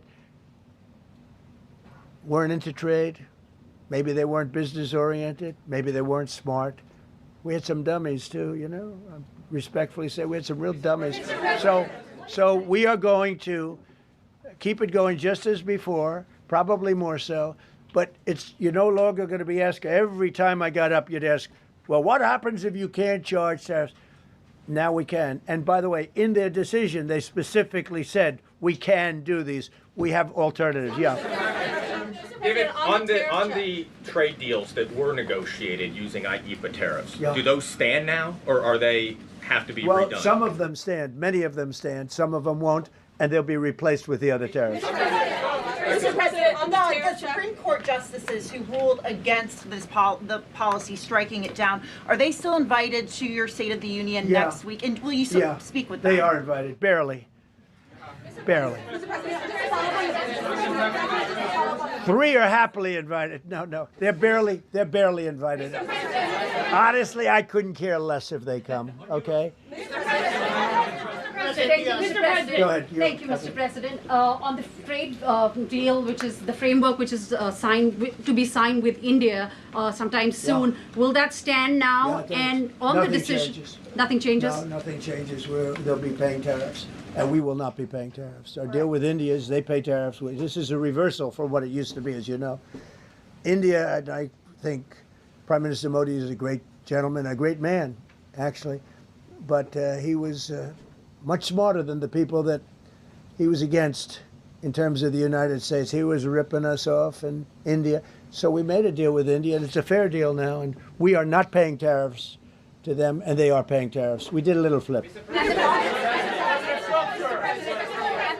Are up as of now for this. Mr. President. No, the India deal is on here. Mr. President. Thank you so much, Mr. President. All the deals are on it. We're just going to do it a different way. Mr. President. Thank you so much, Mr. President. I think there's another war that you stopped and you should take the credit, which is in Syria. Secretary Rubio, after his meeting in Munich with the Syrian Foreign Minister and the Kurdish General Muslim Abdi, he said that President Trump was directly involved in efforts to stop the fighting between the Kurds and the Syrians. How will your administration make sure that this peace is sustained? And do you support the idea Well, it's a very different topic, and so I don't want to spend a lot of time. But all I can say is that the president of Syria, who I essentially put there, is doing a phenomenal job. He's a rough guy. He's not a choir boy. A choir boy couldn't do it. But Syria is coming together, really coming together well. And thus far, he's been very good to the Kurds. Yeah. Thank you. Mr. President, what's your message to the Iranian people after 2 rounds of talks with them? Do you have any message to the Iranian people? The Iranian people in Iran or people here? People in Iran. They better negotiate a fair deal. They better negotiate. You know, the people of Iran are a lot different than the leaders of Iran. And it's very, very sad situation. But 32,000 people were killed over a relatively short period of time. They were going to hang 800, 2 weeks ago, hang, some by crane. They lift them up with a tall crane, and they play them around the square. They were going to hang 837 people. And I gave them the word, if you hang one person, even one person, that you're going to be hit right then and there. I wasn't waiting 2 weeks and negotiating. And they gave up the hanging. They didn't hang 837. Supposedly, they didn't hang anybody. But no, I feel very badly for the people of Iran. They've lived in hell. Please. Thank you, Mr. President. You mentioned multiple times foreign influence over the Supreme Court. Do you have evidence of that? And if not, will you investigate that? You're going to find out. What alternatives are you going to put into place in your relationship with Europe, and also those tariffs that have been called illegal? How they're going to go impact the relationship with Russia, that you sanctions? Well, I want Europe to strengthen up. Europe has gone woke. Europe is not recognizable when you go into so many places. Not all countries. You look at Hungary. You look at Poland, Czech. Slovakia. There are some countries that have gone very much the opposite, some really, and some others. But Europe has to be strong, and they become soft and not recognizable. You go into some of the countries, I don't want to be specific, but I think everyone knows what I'm talking about, and they're not recognizable. They become, the environmentalists have taken over. They've got windmills destroying their fields and their beautiful meadows and their oceans, and they're paying a fortune. Now, Europe has to get smart. Europe's getting killed on 2 things, energy and immigration. And if they don't solve both of them fast, Europe is not the same place. Yeah, please. Justices Gorsuch and Barrett, are you surprised in particular by their decision today? And do you regret nominating them? I don't want to say whether or not I regret. I think their decision was terrible. Yeah. I think it's an embarrassment to their families. You want to know the truth? The 2 of them. Yeah. Mr. Specifically on that $2,000 tariff check. Mr. President, I didn't call you. You didn't call me? Yeah, Mr. President, to be clear, do you believe at the end of implementing these new tariff tools, the tariff rate and tariffs will ultimately be higher than they currently are? Potentially higher. How much higher? It depends, whatever we want them to be. But we want them to be fair for other countries. And, you know, we have some countries that have treated us really badly for years, and it's going to be high for them. And we have other countries that have been very good, and it's going to be very reasonable for them. So specifically on the tariffs question, I mean on the $2,000. I didn't call you. Mr. President, thank you, Mr. President. Do you have any plans to travel to India for the Quad Summit, and how do you think your relationship with India is right now? I think my relationship with India is fantastic, and we're doing trade with India. India pulled out of Russia. You know, India was getting its oil from Russia, right? And they pull way back at my request because we want to settle that horrible war where 25,000 people are dying every month. And my relationship with Prime Minister Modi is, I would say, great. I also stopped a war between India and Pakistan, as you know. There were 10 planes we shot down. That war was going and probably going nuclear. And just yesterday, the Prime Minister of Pakistan said President Trump saved 35 million lives by getting them to stop. That's and I did it largely with tariffs. I said, look, you're going to fight, that's fine, but you're not going to do business with the United States, and you're going to pay a 200% tariff, each country. And they called up and they said, we have made peace. Okay? I just want to thank you all. Look, great certainty has been brought back to the economy of the United States and actually the economy of the world, because we generate so much in the world. We're the biggest in the world, and we're now the strongest by far. We were a country that was dead 1.5 years ago. Now we have the hottest country in the world. We're going to keep it that way. Thank you very much, everybody. Thank you. Thank you very much. Thank you, Mr. President. Did you say 32,000 were killed in Iran, sir?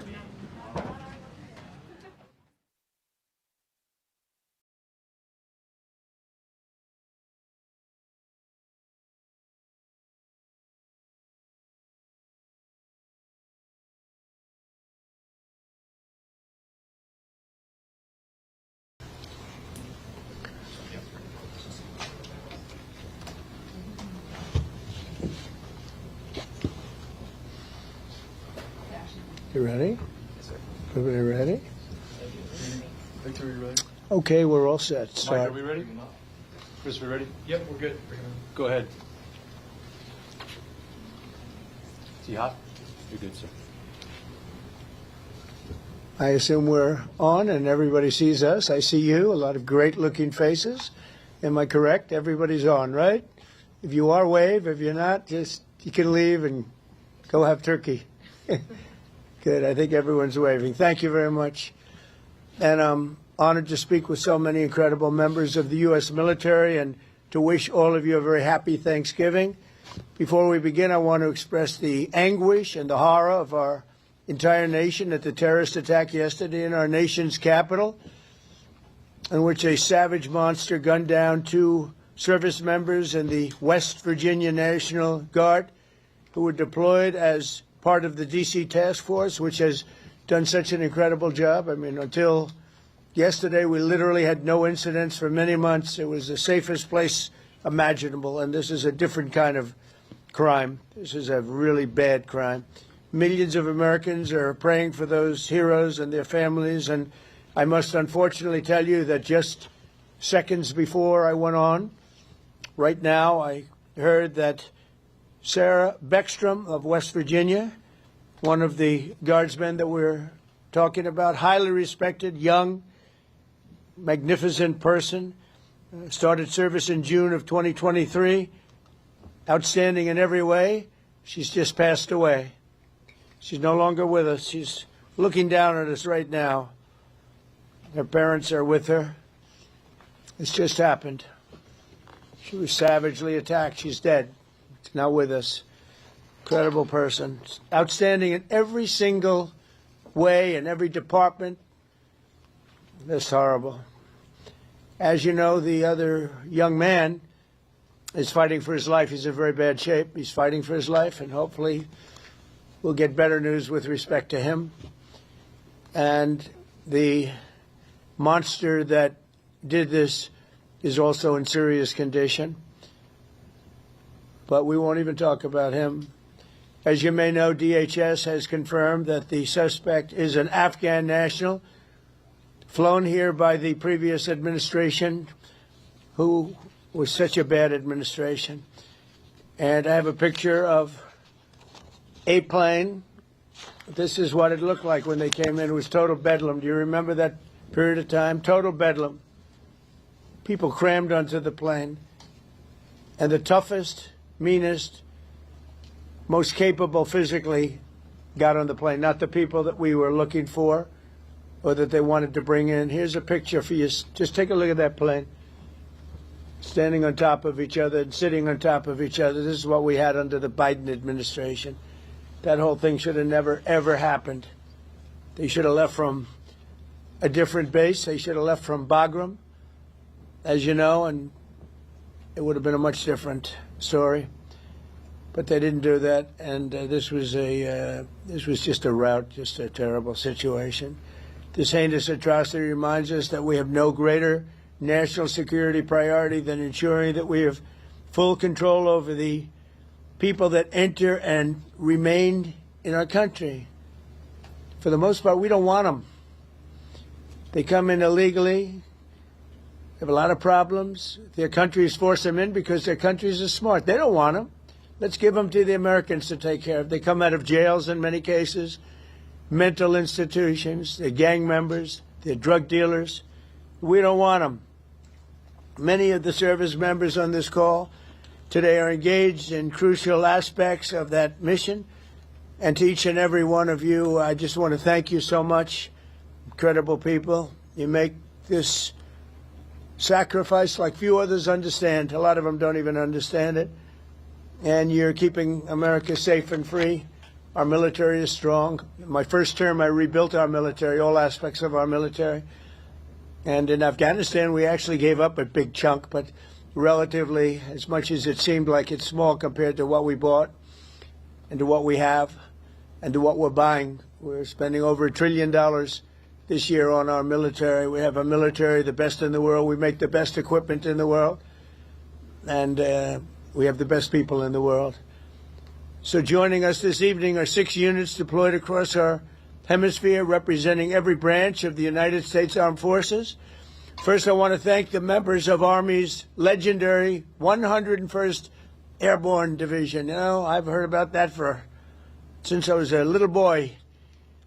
The Screaming Eagles, calling in from Fort Huachuca, Arizona, and you're led by Major General David Gardner, a real tough cookie and great general. I appreciate it, General Gardner.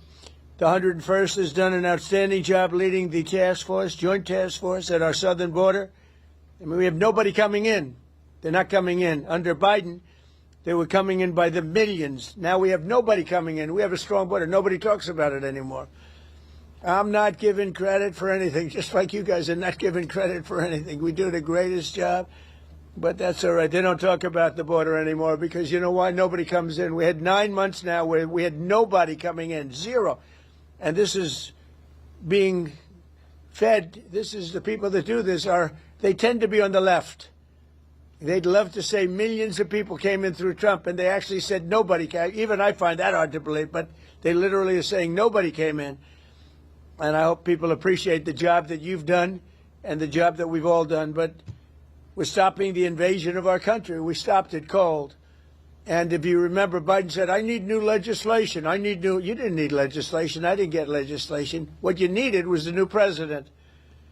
So with your help, we now have the most secure border in American history.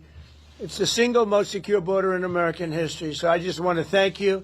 And the 101st, I want to thank you very much. The job you've done is amazing, working with all of our great people.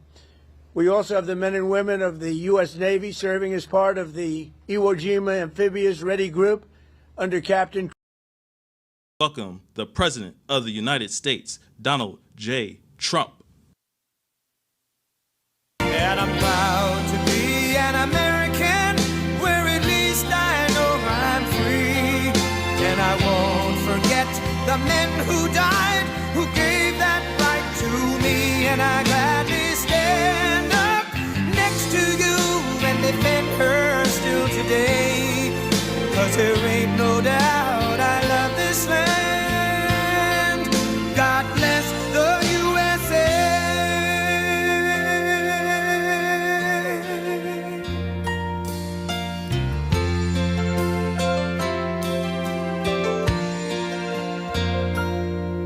From the lakes of Minnesota to the hills of Tennessee, across the plains of Texas, from sea to shining sea, from Detroit down to Houston and New York to LA, where there's pride in every American heart, and it's time we stand and say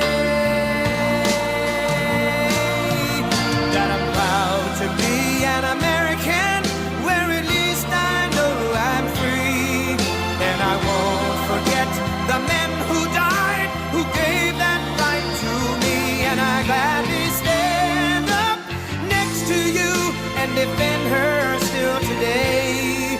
'Cause there ain't no doubt I love this land. God bless the USA.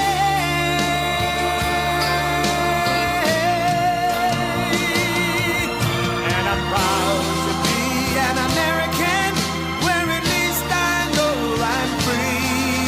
And I won't forget the men who died, who gave that right to me, and I gladly stand up next to you and defend her still today.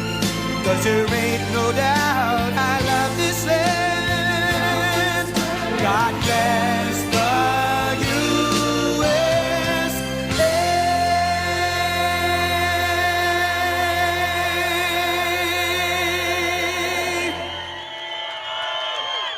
Well, thank you very much, everybody. And I'm thrilled to be back in the great state of Texas, which we won over and over again.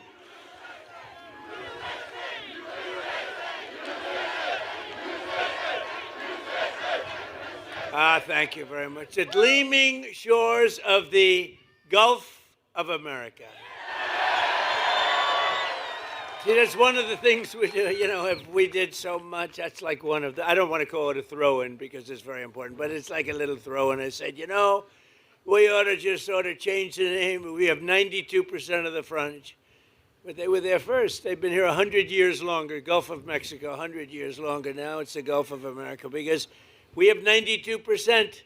I wouldn't say Mexico was thrilled, but they were fine. And I'm delighted to be here at this national treasure, one of the largest energy export hubs anywhere in the world, The port of Corpus Christi, we had a lot to do with it. That bridge, we had so much. What a nice bridge. Ooh, I like that color. What a nice bridge. And we dredged nice and deeply. I guess they said 54 feet or something. It's about as deep as you can go. I think we could go a few feet deeper, and then you could, you want to go a little bit deeper? What the hell? What the hell? It's only money. With the men and women here today, we're unleashing America's potential, strengthening our security, increasing our prosperity. We have the most successful country anywhere in the world. A year and a half ago, we had a dead country. Our country was dead. You know it better than anybody.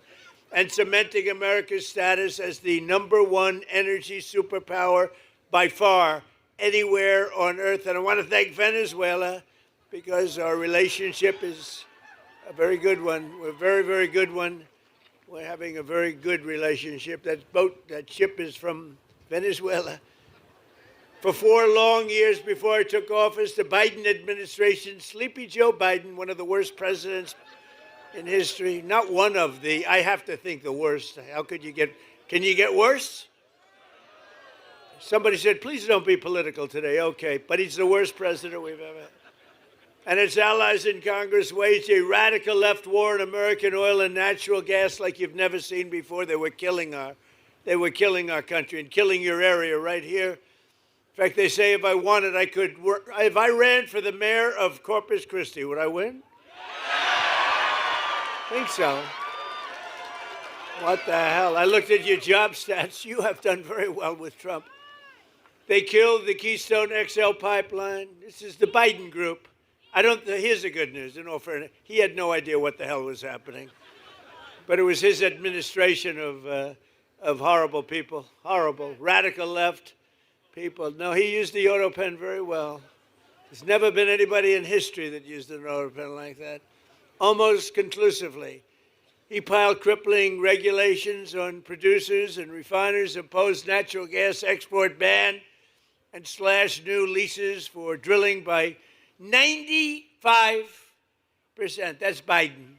Under their Green New scam, one of the greatest scams in history, gasoline reached a peak of over $6 a gallon in some states, fueling the worst inflation in the history of our country. We had the worst inflation in the history of our country. You've heard me say this before, the fake news sitting back there.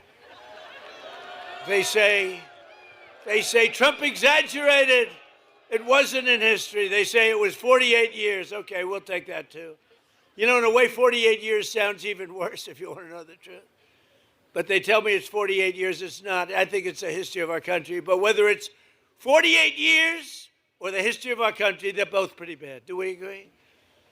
But all of that changed. My first day back in office, it all changed. Our country started coming back like never before. On day one, I declared a national energy emergency. I ended the Biden export ban, and I told our great Texas energy workers to very simply drill, baby, drill. Since my inauguration, U.S. oil production is now up by 600,000 barrels a day. Natural gas production is at an all-time record high by far. And today, right here in Corpus Christi, the price of gasoline is down to just less than, actually now, $2.30. I just left Iowa 2 weeks ago. $1.99, and then I passed another one, $1.85. It's happening. It's happening. So we're witnessing a historic American energy boom like we've never seen, and this port is right at the center of the action. So who lives here or this area? Who lives? A lot of happy people here. It's nice to be loved, it's nice to be loved. Thank you. Thank you. In my first term, I approved vital federal funding to deepen the channel and fully modernize the port of Corpus Christi. Since that crucial investment, companies have flocked here, creating tens of thousands of jobs and generating billions and billions of dollars in revenue for your community. Joe Biden came in and tried to cut off the port funding, immediately tried to cut it off. What we did, we had a tremendously successful first term, and he came in and tried to take away what we had. But today, the dock workers, we stopped them.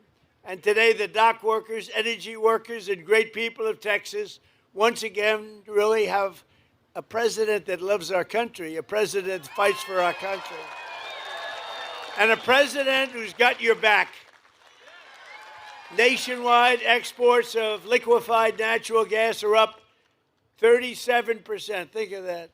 And the past year, the highest level in American history, and going up a lot. Crude oil exports are up by hundreds of thousands of barrels a day. Venezuela, think of it, 80 million so far. We just started. 80 million barrels of fuel. Think 80 million barrels of oil. Think of what that means. Think of a stadium with 80,000 people. Now say 80 million. That's what we've taken, and it's great for Venezuela, and it's great for us. It's great for us, great for Venezuela. And a lot of it, like that, a lot of it comes right here. And with our new friend and partner, Venezuela, we're going to do a lot of other things. We're going to be doing a lot. We're having a great relationship with their government. Has anybody ever witnessed anything so beautiful, so decisive, and so popular with the people of Venezuela? It was very popular. In fact, 360,000 barrels of Venezuelan crude are right now sitting in the tanker On my left.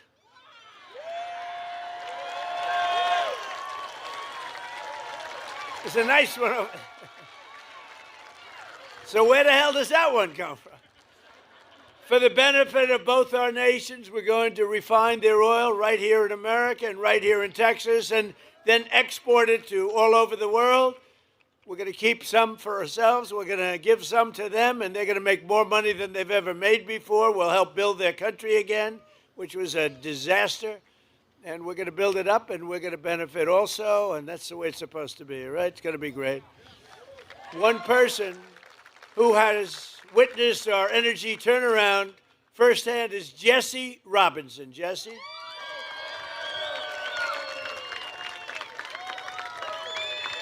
Come on up here, Jesse. He began his career at this port working on the front lines of railroad operations and has risen to become one of the port's key leaders. I can see that, by the way. You all know him, helping to drive the American energy surge. This is a surge like nobody's ever seen. Jesse, come on up and say a few words.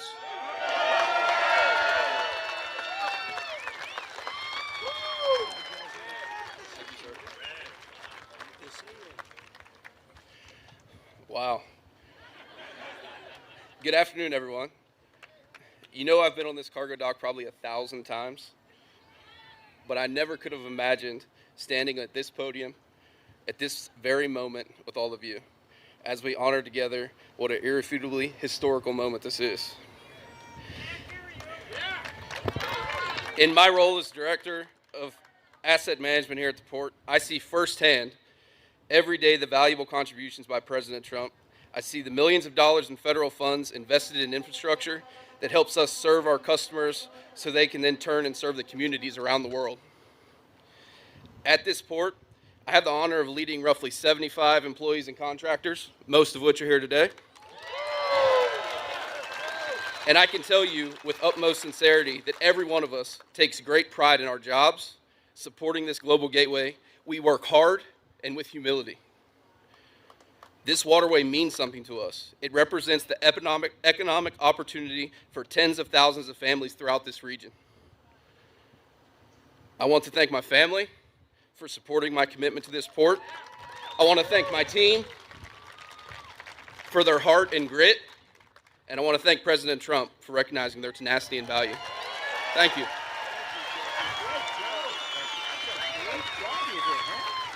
Thank you, man. I appreciate it. Thank you, Jesse.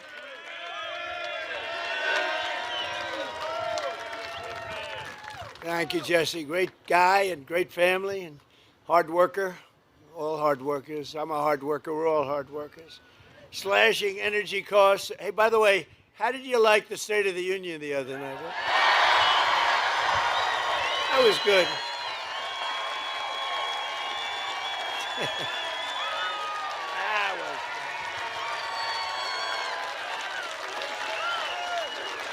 Thank you. Thank you. Thank you very much. That was fun. Did you see these people on my right, the way they just sat there? Some of them. How about Omar screaming like a lunatic? You looked at her bulging eyes. She's crazy. Get her the hell out of here. Omar and her friend. And her little friend sitting next to her. Slashing energy costs is among the most important actions we can take to bring down prices for American consumers, because when you cut the cost of energy, you just cut the cost of energy. Everything follows. Look, you're in an industry, a business, whatever you want to call it, a profession in many cases. Everything follows energy. Now, AI, they build these big plants. They say, how do you make your money? Information. Somehow I like oil better. I'm sorry. I think oil. If I had my choice, I have to stick with oil. In 12 months, we've driven core inflation down to the lowest level in more than 5 years. And in the last 3 months of 2025, it's been down to 1 point inflation, 1.7%. Nobody thought that. So we went from the highest inflation ever to low inflation. Everything took place. I've been here 1 year. Think of it, 1 year, a little bit more than 1 year now. Time flies. Time flies. Maybe we do one more term. Should we do one more term? Do one more term. One more. Well, we're entitled to it because they cheated like hell in the second one. So we would actually be entitled to it. But think of it, the price of eggs is down 60%, the cost of chicken, butter, fruit, hotels, automobiles, rent is lower today than it has been in years. And even beef is right now on the way down. It's coming down fast. Prices of almost everything is down. And we inherited a mess 1 year ago, a mess. And they came up with the word affordability, affordability. And I said, what are they talking about? They're the ones that caused it. They're cons, they're liars, not good. Other than that, we want to have unity. Let's have unity. To have unity, you need sane people on the other side. And when you watch them not stand up for a mother that just lost her daughter, or not stand up for a great, brave helicopter pilot that did so well and so amazing in Venezuela, or not stand up when I ask the question, stand up if you love our country, think of it, and you love great American patriots, but don't stand up if you don't, or if you love illegal alien criminals. And not one of them stood up. They got killed in that. You know, at the end of the night, they were all standing up for anything because the word was, they are getting killed. Pastor, did you see they were passing notes all over the place? Stand up for anything, stand up. They were instructed, you know, they have terrible policy, terrible everything, but they do stay together, as bad as it is. But they were instructed, under no circumstances are you to applaud or stand up. So I say, stand up for a mother who lost her beautiful daughter, and they don't applaud, they sit there like, and eventually we just looked at him and said, you people are crazy. And they are. They're crazy. And we got to win the midterms. We brought this country back. We don't want to lose the midterm. We got to win the midterms. We got to get out. You got to get out, and we got to vote, and we'll keep it all going. Better even than it is now, as good as it is. Tuesday night, in my State of the Union address, I laid out the historic actions my administration is taking to put more money in the pockets of workers and families like those here today, the greatest people on earth. You built the country. And to ensure that we always keep America first. You know, they don't keep America first. They keep America last. With the help of our Republican majorities in Congress, we passed the largest tax cuts in American history. That includes no tax on tips, no tax on overtime, and no tax on Social Security for our great seniors. And the average Texas family will save over $4,000 on their taxes this year alone, and much more next year. We gave you the best tax cuts anyone's seen. We also got you an interest deduction if you buy a car. You can, if you borrow some money to buy a car, you have a loan, you're allowed to deduct the interest for income tax purposes. Never happened before. But only if it's an American-made car. We put that in. We have cut a record number of job-killing regulations, slashing 129 old regulations for every one new regulation that we approve. So if we put a regulation on, we slash 129 old regulations, which is far and above what anybody's been able to do. We terminated the insane electric vehicle mandate where you had to have a car, like all-electric car, within a couple of years, yet it was not going to work. I mean, you don't mind driving 200 miles to get a charger, right? You ever see the signs? Charge, you're running out, you're running low, and they say, charging booth 112 miles to the right. These people are crazy, I'm telling you. But the mandate is over and the other radical attacks, and now you can go out and you can buy a gasoline-powered car, a hybrid, an electric car. You can buy whatever the hell you want.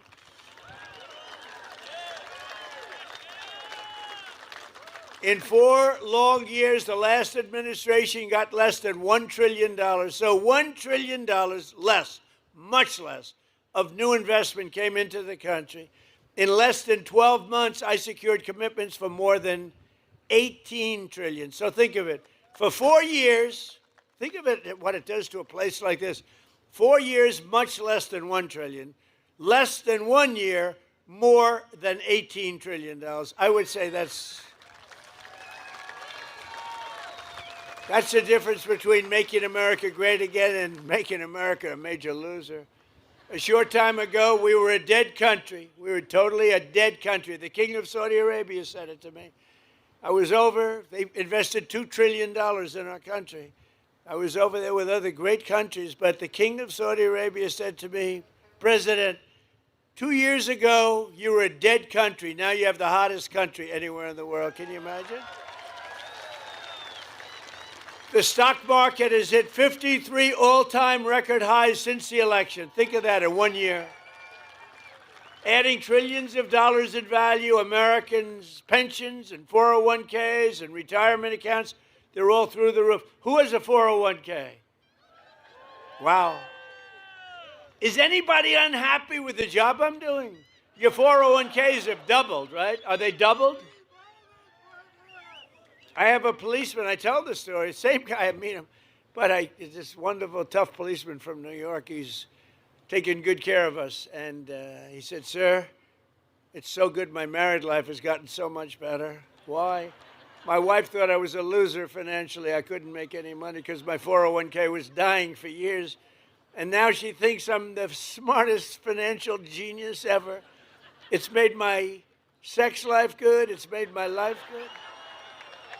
It's given me a tremendous boost in life, sir. This is a big, tough cop. He said, my wife treated me like a dog, and now she admires my financial genius, and I haven't done anything. My 401k has gone through the roof.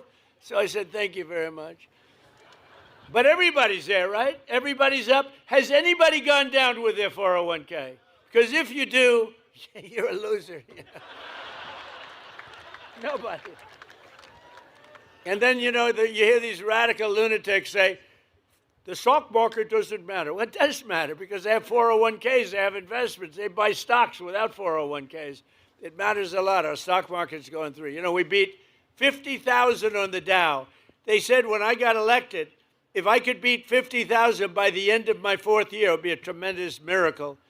And we then hit 7,000 on the S&P. And that was even tougher. They said there's no way that could be done.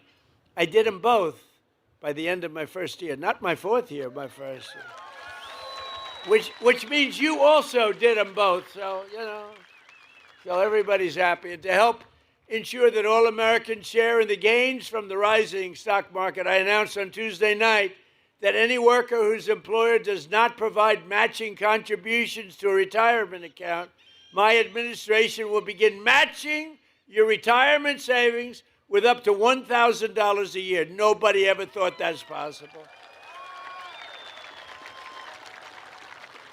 And we passed a bill, the great big beautiful bill that the Democrats they're always saying, oh, the great big beautiful, they don't know. It's basically the great big beautiful tax cut bill, if you really want to look at it, probably more accurate name. Every parent can actively just activate all of their children's accounts. We have a new thing, and it was Michael and Susan Dell Computer. Go out and buy a Dell computer. They're great. Because he put up $6.25 billion in the Trump accounts, and it's for children. It's tax-free investment accounts for every American child, every single American child born rich. So millions and millions will be pre-funded courtesy of the U.S. Treasury and private individuals like Michael and Susan Dell who have donated think of it, $6 billion. He put up $6.25 billion, and now he wants to put up more to fund what's called the Trump accounts for 25 million American children, and that number is growing rapidly all the time. So these children, they reach 18 or 19 or 20, they could have over 100,000. They could have much more than that. Think of it. They'll be like rich. They started with nothing and a small amount of seed money, and by the time they're 18 years old, they could have well over $100,000. And to make this investment in our children's future, go to trumpaccounts.gov. It is amazing. It's going through the roof. One American who is benefiting tremendously from our tax cuts is Kevin Rhodes from Andrews, Texas. Kevin is a Marine Corps veteran who has spent 20 years in the oil and gas industry. Great guy, just met him. He works as a wells tech in Permian Basin, where he averages 15 hours a week in overtime. Now, there's no tax on overtime anymore, Kevin. As a result, Kevin and his wife, Marcy, will take home more than $7,000 extra this year thanks to no tax on overtime, with money that they are going to take. The two boys are on a road trip to Yellowstone National Park. Nice place. Or you could save the money, or you could buy a house or do whatever the hell you want with it, right? But you know what? I'd like to have Kevin and Marcy come up. They're so happy. No tax, in this case, overtime. But think of it. No tax on tips, no tax on overtime, no tax on Social Security for the seniors. So who the hell else could have gotten that? Come on up, Kevin.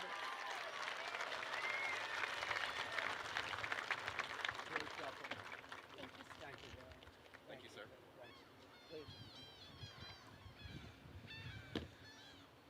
Thank you, Mr. President. It's a huge honor to be here in Corpus Christi, Texas, with everyone here. Thank you to Oil and Gas Workers Association also.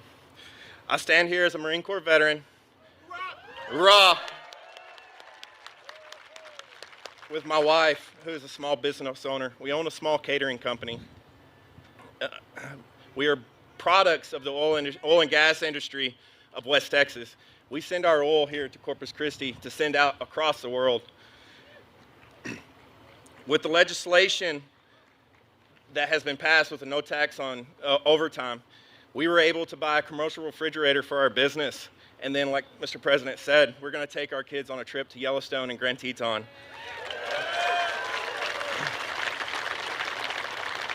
We are just Americans, two parents trying to give the best life to their children. Opportunities for both of our sons, one who is in automation, fixing to go into the oil and gas industry. We have big dreams and are excited for the future of this nation and our family. We are grateful that God has given us a president like Mr. Trump that allows us to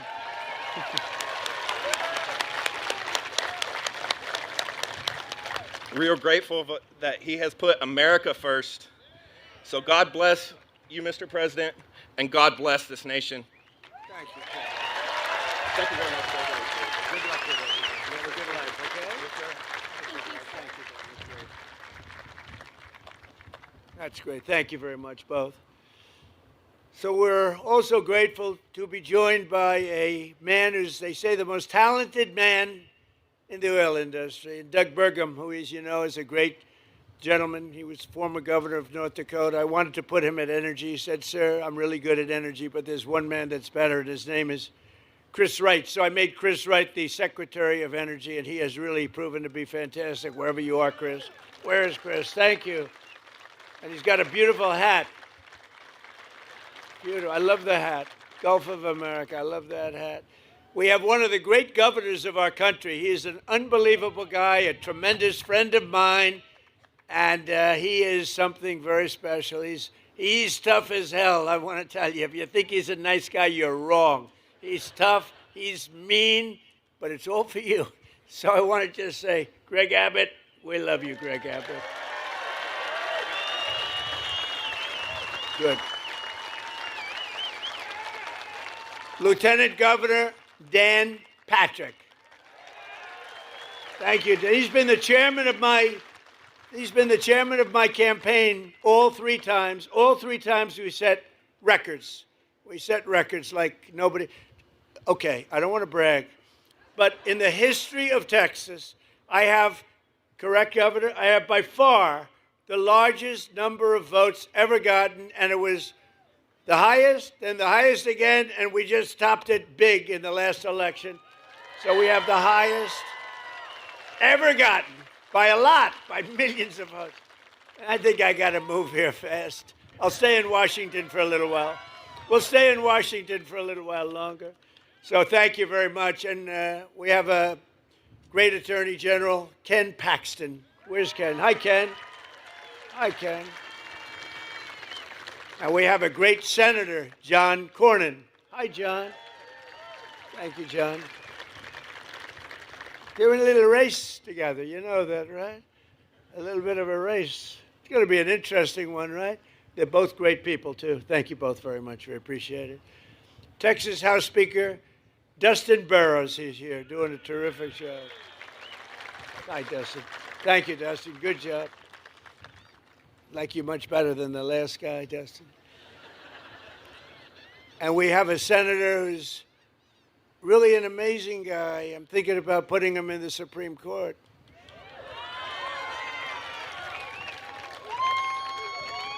No, I'm thinking, because it's very hard, you know, getting these nominations through is very tough. And he's the only guy I know. He'll get 100% of the Democrat vote, 100% of the Republican vote. They want to get him out of there. He is such a pain in the ass, but he's so good and so talented. Ted Cruz.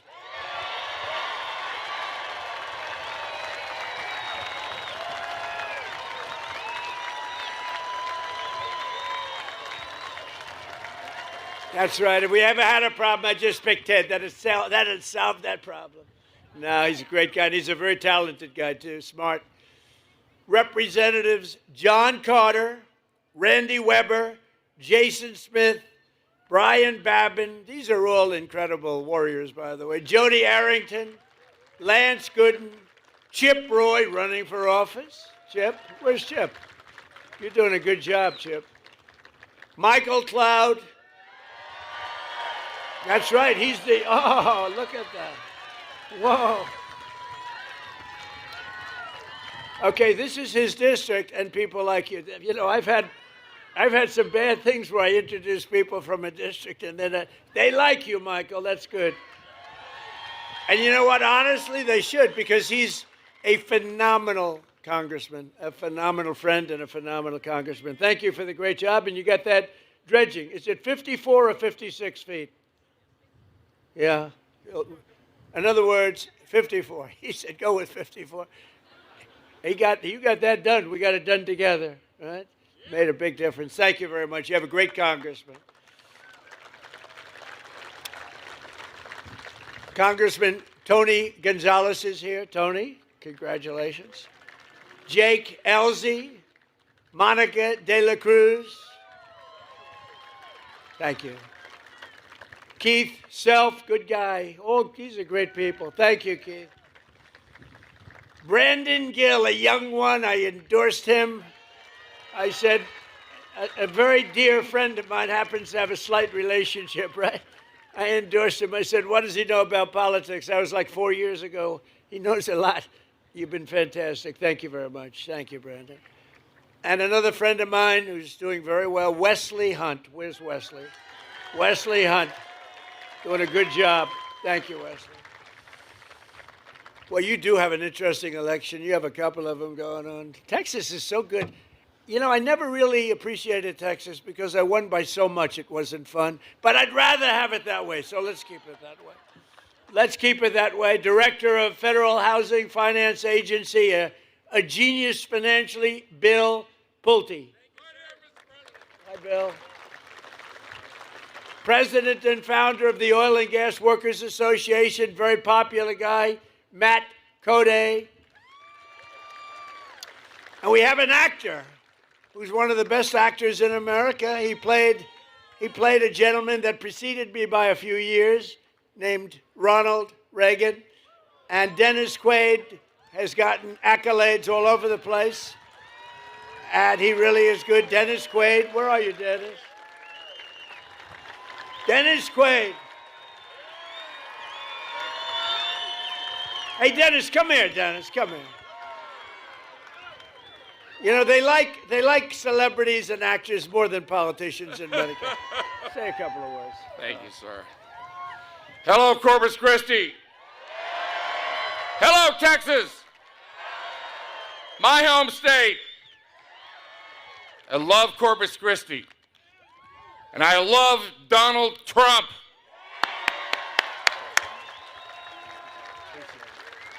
Thank you, Dennis. Did a great job. Thank you, Dennis. Got a new movie coming out, by the way. Thanks as well to several great Texas patriots. Jessica Steinman, who's doing unbelievably well. Where's Jessica? You're around here someplace. Thank you, Jessica. Alex Mailer. Alex, thank you. Thank you, Alex. Chris Gabber. Thank you, Chris. Mark Teixeira. Yake, are you the great Mark? He could throw that ball. We need you. We need you desperately. And I hear you doing very well. I endorsed all of these people, by the way. And I hear you doing very well. I'll tell you what, that's the end of the Democrats' chances of winning the game. When you have a top major league player in your team, they're in deep trouble. That's good. We're rooting for you big. I'm a big fan, too. What a great baseball player you were. Thank you very much. Thanks, Mark. Jace Yarbrough. Jace, thank you very much, Jace. Good job. They're all leading. John Bonk. They're all leading in the polls, every one of them. And I want to call up 3 people that are running, and we don't even have the polls yet, but they're, I think, doing well.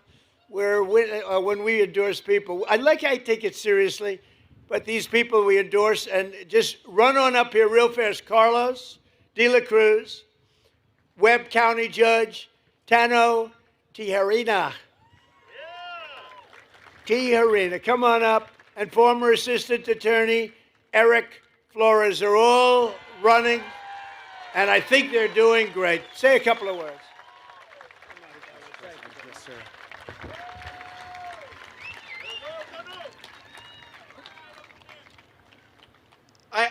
I have to first thank our Lord and Savior, Jesus Christ, for opening every single door for my family. I want to thank my family, Annette, and my daughter, Rebecca. And Mr. President, I want to thank you, sir, for securing our borders and making America strong. And I got a lot of fighting in me, sir. And I'm going to make sure that Texas 35 brings you a wingman.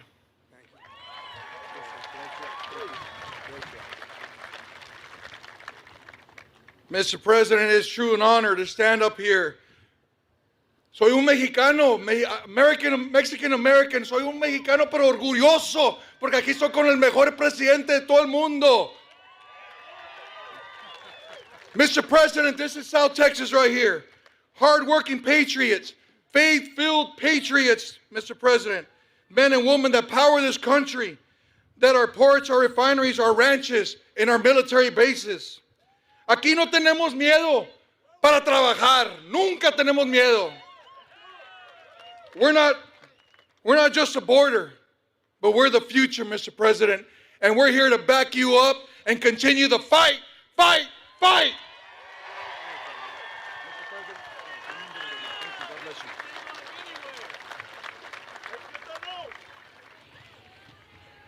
Woo! Mr. President, I am honored to be here with you today. As someone who has worn the uniform of the United States Army and locked up some of the worst, I believe in strength, never backing down and staying focused on the mission. That is the kind of leadership that you have brought back to America, and that's the leadership that I will bring to D.C. to fight for Texas 34 and always have your back, Mr. President.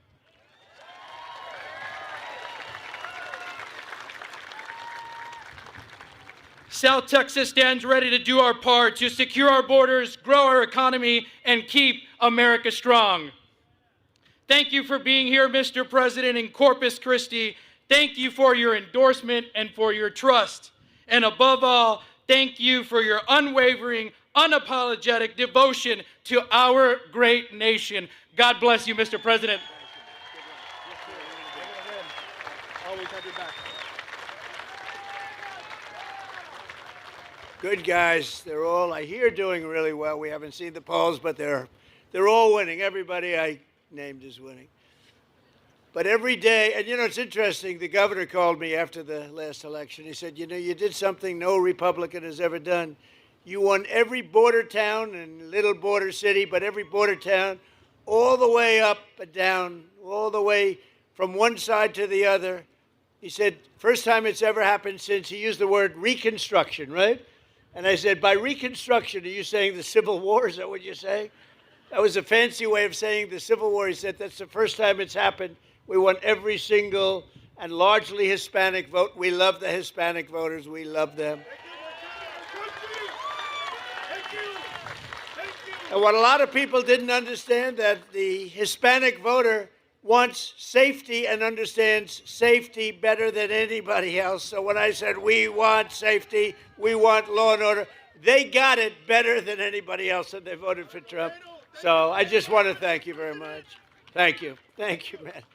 Every day under the Trump administration, we're taking on the corruption and fraud that drives up your cost of living, and we're defending the honest, hardworking citizens of our country like you. Under the most favored nation agreements for drug prices, we're slashing drug prices at record levels like never seen before, with price differences of 400, 500, even 600%. I went to other countries. I said, no way. You know, we were paying the highest prices in the entire world by far, and now we're paying the lowest price. It's numbers that have come down for decades. Think of it. For decades, Americans have paid the highest drug prices. Nobody's ever paid more. We would pay sometimes 8, 10, 12 times more than places in Europe and other countries. But from now on, because of what I did, we're going to be paying the lowest price. It's called favored nations, most favored nations. So these incredible price reductions are available right now. And I didn't name this, but somebody did. They thought it was good. I said, whatever sells. TrumpRx.gov, TrumpRx. And you'll see numbers where, and I tell the story of a friend of mine, very smart, very heavy guy, I'm trying to be nice, never use the word fat, very heavy, slightly obese, but he takes the fat drug and it didn't work. But he's a very brilliant guy, he's highly neurotic, very brilliant, very smart, rich. He calls me, he was in London, he called me, he said, you know, he takes the fat drug, one of the many fat drugs. And he says, in New York, I pay $1,300. And in London, I'm paying $87. What the hell is going on? So he checked it. He's a man of means, same plant, same factory, same manufacturer, shipped over to London, and it's a tiny fraction. He said, what is it? And I said, well, that started years ago, and nobody's been able to do anything about it, but I'm working on it hard. I got it done. And I got it done by saying very simply to the other countries, if you're not going to do it, we're going to charge you a massive tariff that's many times more, because they had to approve it. The drug companies approved it, the countries approved it, and now you'll have a pill that would sell for $1, but in New York would sell for $13.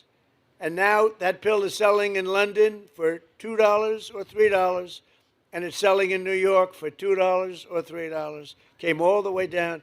And I said, that alone, Governor, that alone should win us the midterms. Ted, that alone should win us the midterms. That is the single biggest thing to happen. It's a revolution in prescription drugs. Your prices are going down 80%, 85%, 70%. Numbers that nobody ever saw. You know, in my first term, I had a year, my third year, where I got it down 0.25%. Think of it, 1/4. I was so proud of myself, I called a news conference immediately. I announced that I got, because nobody in 28 years had gotten drug prices down, I got them down from the beginning of the year to the end, 1/4%. I thought it was great, because nobody else had done it for 28 years. Now I've got them down 80%, 85%, 75, 55. And that should really do it. And other presidents have tried, and they were unable to get it. They were unable to get the other countries to do it. They were unable to get the drug companies. Everything's done. Everything is signed up. You know that, Ted and John and everybody, everything is signed up, done. And there it is. I mean, it's amazing. Now it's just taking hold. When it was done, a major paper, it's the single biggest thing in years in medicine. A major paper put it on page 22 of the newspaper. So we have to explain it. It's the biggest thing. It's the greatest thing, one of the great things. And that also has to do with bringing your health care way down. And since the passage of the Unaffordable Care Act, which is Obamacare, Did you ever hear of Barack Hussein Obama? Barack Hussein. Who likes Barack Hussein Obama? Who doesn't like him? I've heard worse, honestly. It's not, I've heard less popular people than that. Big insurance companies have gotten rich with our government, giving them hundreds of billions of dollars as their stock prices soared because Obamacare was good. It's rotten health insurance. Good for one reason, the insurance companies. The insurance companies made a fortune. The insurance companies own Democrats. They own them. So the Democrats never want to do anything good for us. They want to do it for the insurance companies. That's why Obamacare is terrible, and it's way too expensive. So that's why in introducing the great, we call it the Great Healthcare Plan, I want to stop all payments to big insurance companies, and all money, billions and billions of dollars, goes directly to the people so that you can buy your own health care, which is better and much less expensive than Obamacare. Right? You like that, Dan? Dan Patrick likes it. If Dan Patrick likes it, I like. How good a chairman was Dan Patrick, right?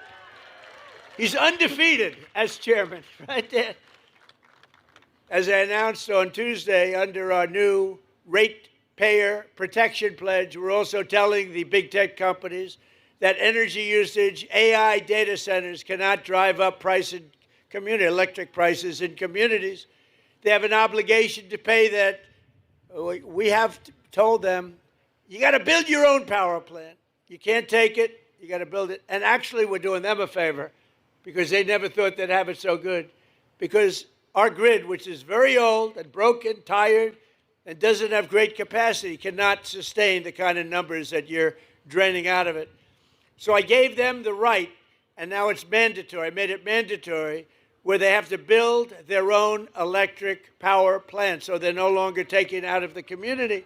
And any excess they give back into the grid. So the grid is actually going to be enhanced as opposed to hurt. They wouldn't have been able. We're leading China, we're leading everybody right now in AI. And the reason we're doing it is because they're building their own plant. Otherwise, we couldn't build much at all.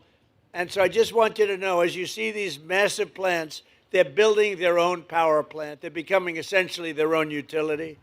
We're expanding the dream of home ownership to millions of Americans. And after I directed the purchase of $200 billion in mortgage bonds, that's $200 billion in mortgage bonds. Mortgage rates just fell substantially lower than 6% for the first time in 5 years. The annual cost of a typical new mortgage is now down almost $5,000 in 1 year. Think of that. And I have a lousy guy in the Fed. Terrible. Jerome, too late. You know what? He's too late. You know why we call him too late? He's too late in reducing mortgage interest rates or interest rate. He's not doing too good. But fortunately, he's going to be out of there soon. But even despite him, you know, did you ever hear you got a little wall, an obstacle, you power through, we power through the wall. He's a wall that we just power through. In the past 12 months, we've helped over 50,000 first-time homebuyers in Texas get the house of their dreams, and we've really created the American dream. By the way, our country right now, this is the golden age of America. We're in the golden age. This is the beginning. This is the beginning of the golden age. You're going to be reading about this in 100 years. We are in the golden age of America. We've got to keep it going. Got to win the midterms. We've got to keep it going. Last month, I signed an executive order to ban large Wall Street investment firms from buying large numbers of family homes, single-family homes. No, you'd have these firms go out and buy 2,000 houses. We don't want it. We want you to buy the houses, not them. We're also fighting to pass the Save America Act, my all-time favorite. It's my all-time favorite, the Save America Act. We got it, John. You hear that, Ted? You're unstoppable because, you know, they cheat like hell in elections, in case you haven't noticed. They cheated in the third election. Second election was ridiculous. We got them. We caught them. It's all coming out. It's coming out daily. It's coming out. They cheated like dogs. That guy couldn't win. but to stop illegal aliens and other unpermitted persons. See, that's a politically correct, unpermitted persons, rather than illegal aliens. They'd rather have us use unpermitted persons. The first time I've ever heard that word, those words. I don't sort of like them, unpermitted persons. Is that the new phrase we're using? The governor says no. Good, thank you. No, Ted, right? Unpermitted. He's an unpermitted person. He's killed 19 people. We're not permitting him in from voting in our sacred American elections. We don't want people that aren't citizens of our country voting. We don't want people that aren't studied, and we don't want people that can't love our country voting in our elections. So it's very simple. All voters must show, this is the Save America Act. Now think of it. I watched Schumer the other day. We will stop the Save America Act. I said, no, we're talking about saving America. It's a really hard thing. It was like MAGA. Biden, remember Biden? He made those speeches. We will stop MAGA. Then he falls off the stage. We will stop MAGA. We must stop MAGA. He had no idea what. And I said, no. MAGA is make America great again. You don't want to stop it. You don't want to stop MAGA. And this may be even better. The Save America Act. I watched Schumer today. We're going to stop the Save America Act. You know what it is? Basically voter ID, etc. But what's wrong with that? So they came up with all different theories about why anybody shouldn't. You have voter ID for everything. No matter where you go, it's ID. You have an identification for everything, except for one of the most sacred things you could be doing is voting. And the reason they don't want voter ID is because they want to cheat. Because the only way they can get elected is to cheat. Because their policies are no good. They do stick together. You saw that the other night. They wouldn't stand up and clap for anyone. For anybody. We could introduce, ladies and gentlemen, I'd like to introduce you to the late, great Amelia Earhart. Here she is. They would not clap. They wouldn't clap for anybody. There was nothing I can think of. Nothing I can think of where they would clap. They're sick people. So they don't want all votes must show voter ID. All voters must show three simple things. Proof of citizenship in order to vote. Voter ID, proof of citizenship. And then third, and I'm telling you it's the most important, no mail-in ballots except for illness, disability, military, or travel. And if I had my choice, I think I'd take that one. You want to know the truth? There's more cheating with mail-in ballots. They drop them in the river. See this beautiful port? You see the damn things floating down? It is so terrible. Our elections are so rigged and crooked. And those three things will solve it. Think of it. Voter ID, proof of citizenship, no mail-in ballots, with exceptions. Military, we want an exception. Illness, disability, we're on an exception. And if you're traveling, you're on a business trip, you're somewhere, even a vacation, you can vote by mail. But that's a very small number of people. And you will see that they will never win another election again. They will never win because their policy is no good. They want men playing in women's sports. They want transgender for everybody. They want open borders so that the world's criminals can pour into our country, which... Have we done a good job? I'll tell you what, ICE has done such a great job. And Border Patrol. You know that for the last it's hard to believe, you remember the problems 2 years ago, you people, everybody was going crazy. People were pouring into our country by the millions. In the last 9 months, and this is done by radicals, radical lefts. In the last 9 months, 0 people came into our country through your southern border illegal. And remember when Biden said, well, for that we need legislation. I said, no, you need a new president. And I was right. I didn't get legislation. I said to Paul Perez, close your border, Paul. Close it. Where's Paul? Is he here? Where the hell is Paul? He's the greatest. That guy is great. I'd have him come up and speak, but he's such a good speaker that I don't like that. I only want to follow terrible, terrible speakers. That way they say, Trump is a brilliant speaker. We got big ratings the other night, by the way, big, like record ratings. Everything was clicking. You want to come up, Paul? Come on up, Paul. Show off to your family. He's got a beautiful family. What a beautiful family. Now watch, I'll put pressure on him. Don't blow it, Paul. This is your one opportunity. This is a big crowd, Paul. Don't get nervous. No, Paul is just incredible. And he rates Trump the single greatest president in history. That's why I have him. He says he's the GOAT. The GOAT. No, we've had a couple good. We haven't had too many, actually. Come on up, Paul.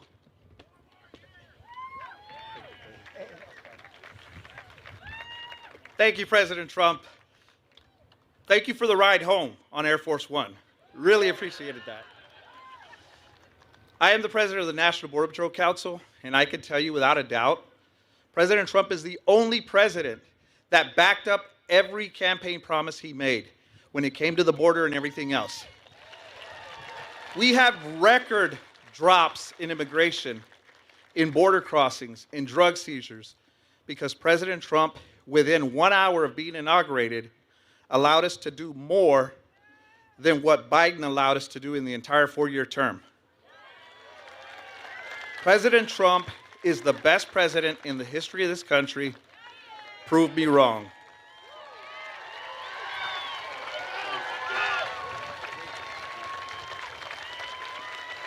He does a great job. He does a great job, the whole group. ICE, Border Patrol, law enforcement. By the way, our great firemen, how about that? You know, one of the things, and we can just talk today, we're together. One of the things that I'm most proud of, if you go back 2 years, 3 years, and 4 years under the last administration, we had the worst recruitment for our military in the history of our country. Nobody wanted to be a soldier. They didn't want Army, Air Force, Navy. They didn't want the Marines. They didn't want even beautiful Space Force or Coast Guard. They didn't want to be in the police. They didn't want to be in the fire departments. They didn't want to be anywhere. They didn't want anything with a uniform because it represented our country.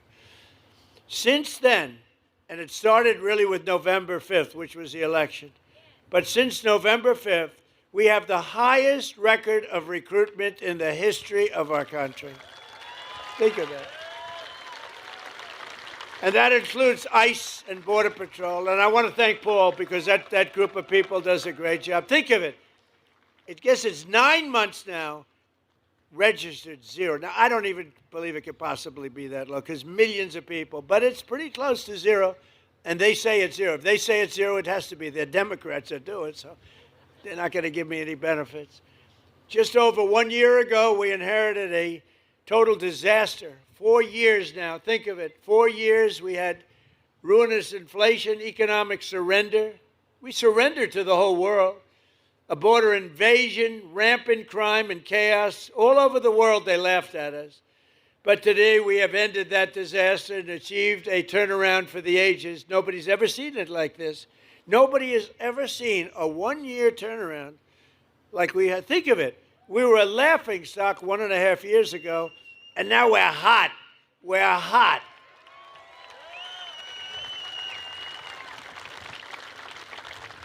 I was going to say like that person in the audience, but I won't say that because that could be career ending. So I don't do that. We're hot. Our country is the hottest country in the world. America is back. Our economy is roaring, and our country is strong, and we're respected again. They're respecting us again. China respects us. Russia respects us. They all respect, and they respect your president. They respect, and I respect them. We've got a lot of things going on. Now we have a big decision to make. You know that. Not easy. Not easy. We have a very big decision to make. We have a country that's been, for 47 years, blowing people's legs off, arms off, the face. They've been knocking out ships, killing people, lots of people, not only Americans, lots of people. It's been terrible. 32,000 people killed over the last 2-3 months, protesters. 32,000. That's some number of people. 32,000. They want to make a deal, but got to make a deal that's meaningful. I spoke with Ted Cruz, John, all of them. On the way here, I said, well, you got to make a deal that's meaningful.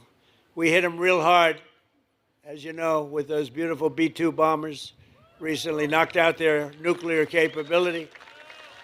But I'd rather do it the peaceful way, but they're very difficult people. I want to tell you that. They're very dangerous people, very difficult people. With the help of proud Texans like you and people we have today, and I want to just thank you because it is true. We have had voting in Texas. They say, sir, you don't have to go to Texas. You're leading by a lot. I said, I want to go to Texas. You know? I want to go to Texas. I love Texas. I love Texas. It just represents something special. It's success. It's great, incredible people. But they said, see, you don't have to go there. I'm telling you, sir. You're wasting your time, sir. You don't need it. I said, I'm going to Texas. I don't give a damn if I'm wasting it. But we're going to keep on working, and we'll keep on fighting. Texas will keep on drilling. Corpus Christi will keep on shipping. And the United States of America will keep on winning, winning, winning like we've never won before. And together we will make our country richer and stronger and safer and prouder and freer and greater than ever before. And I just want to tell everybody here, I appreciate everything you've done for me, and I've done a lot for you too. But I love you all very much, and thank you, Corpus Christi. Thank you very much. Thank you, Texas.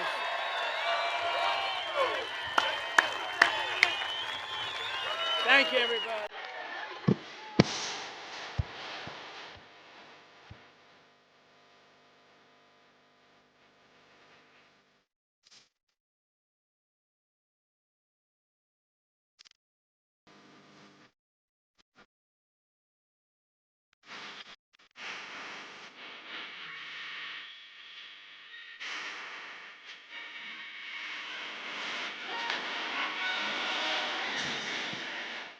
No need to build it. Just I'll say.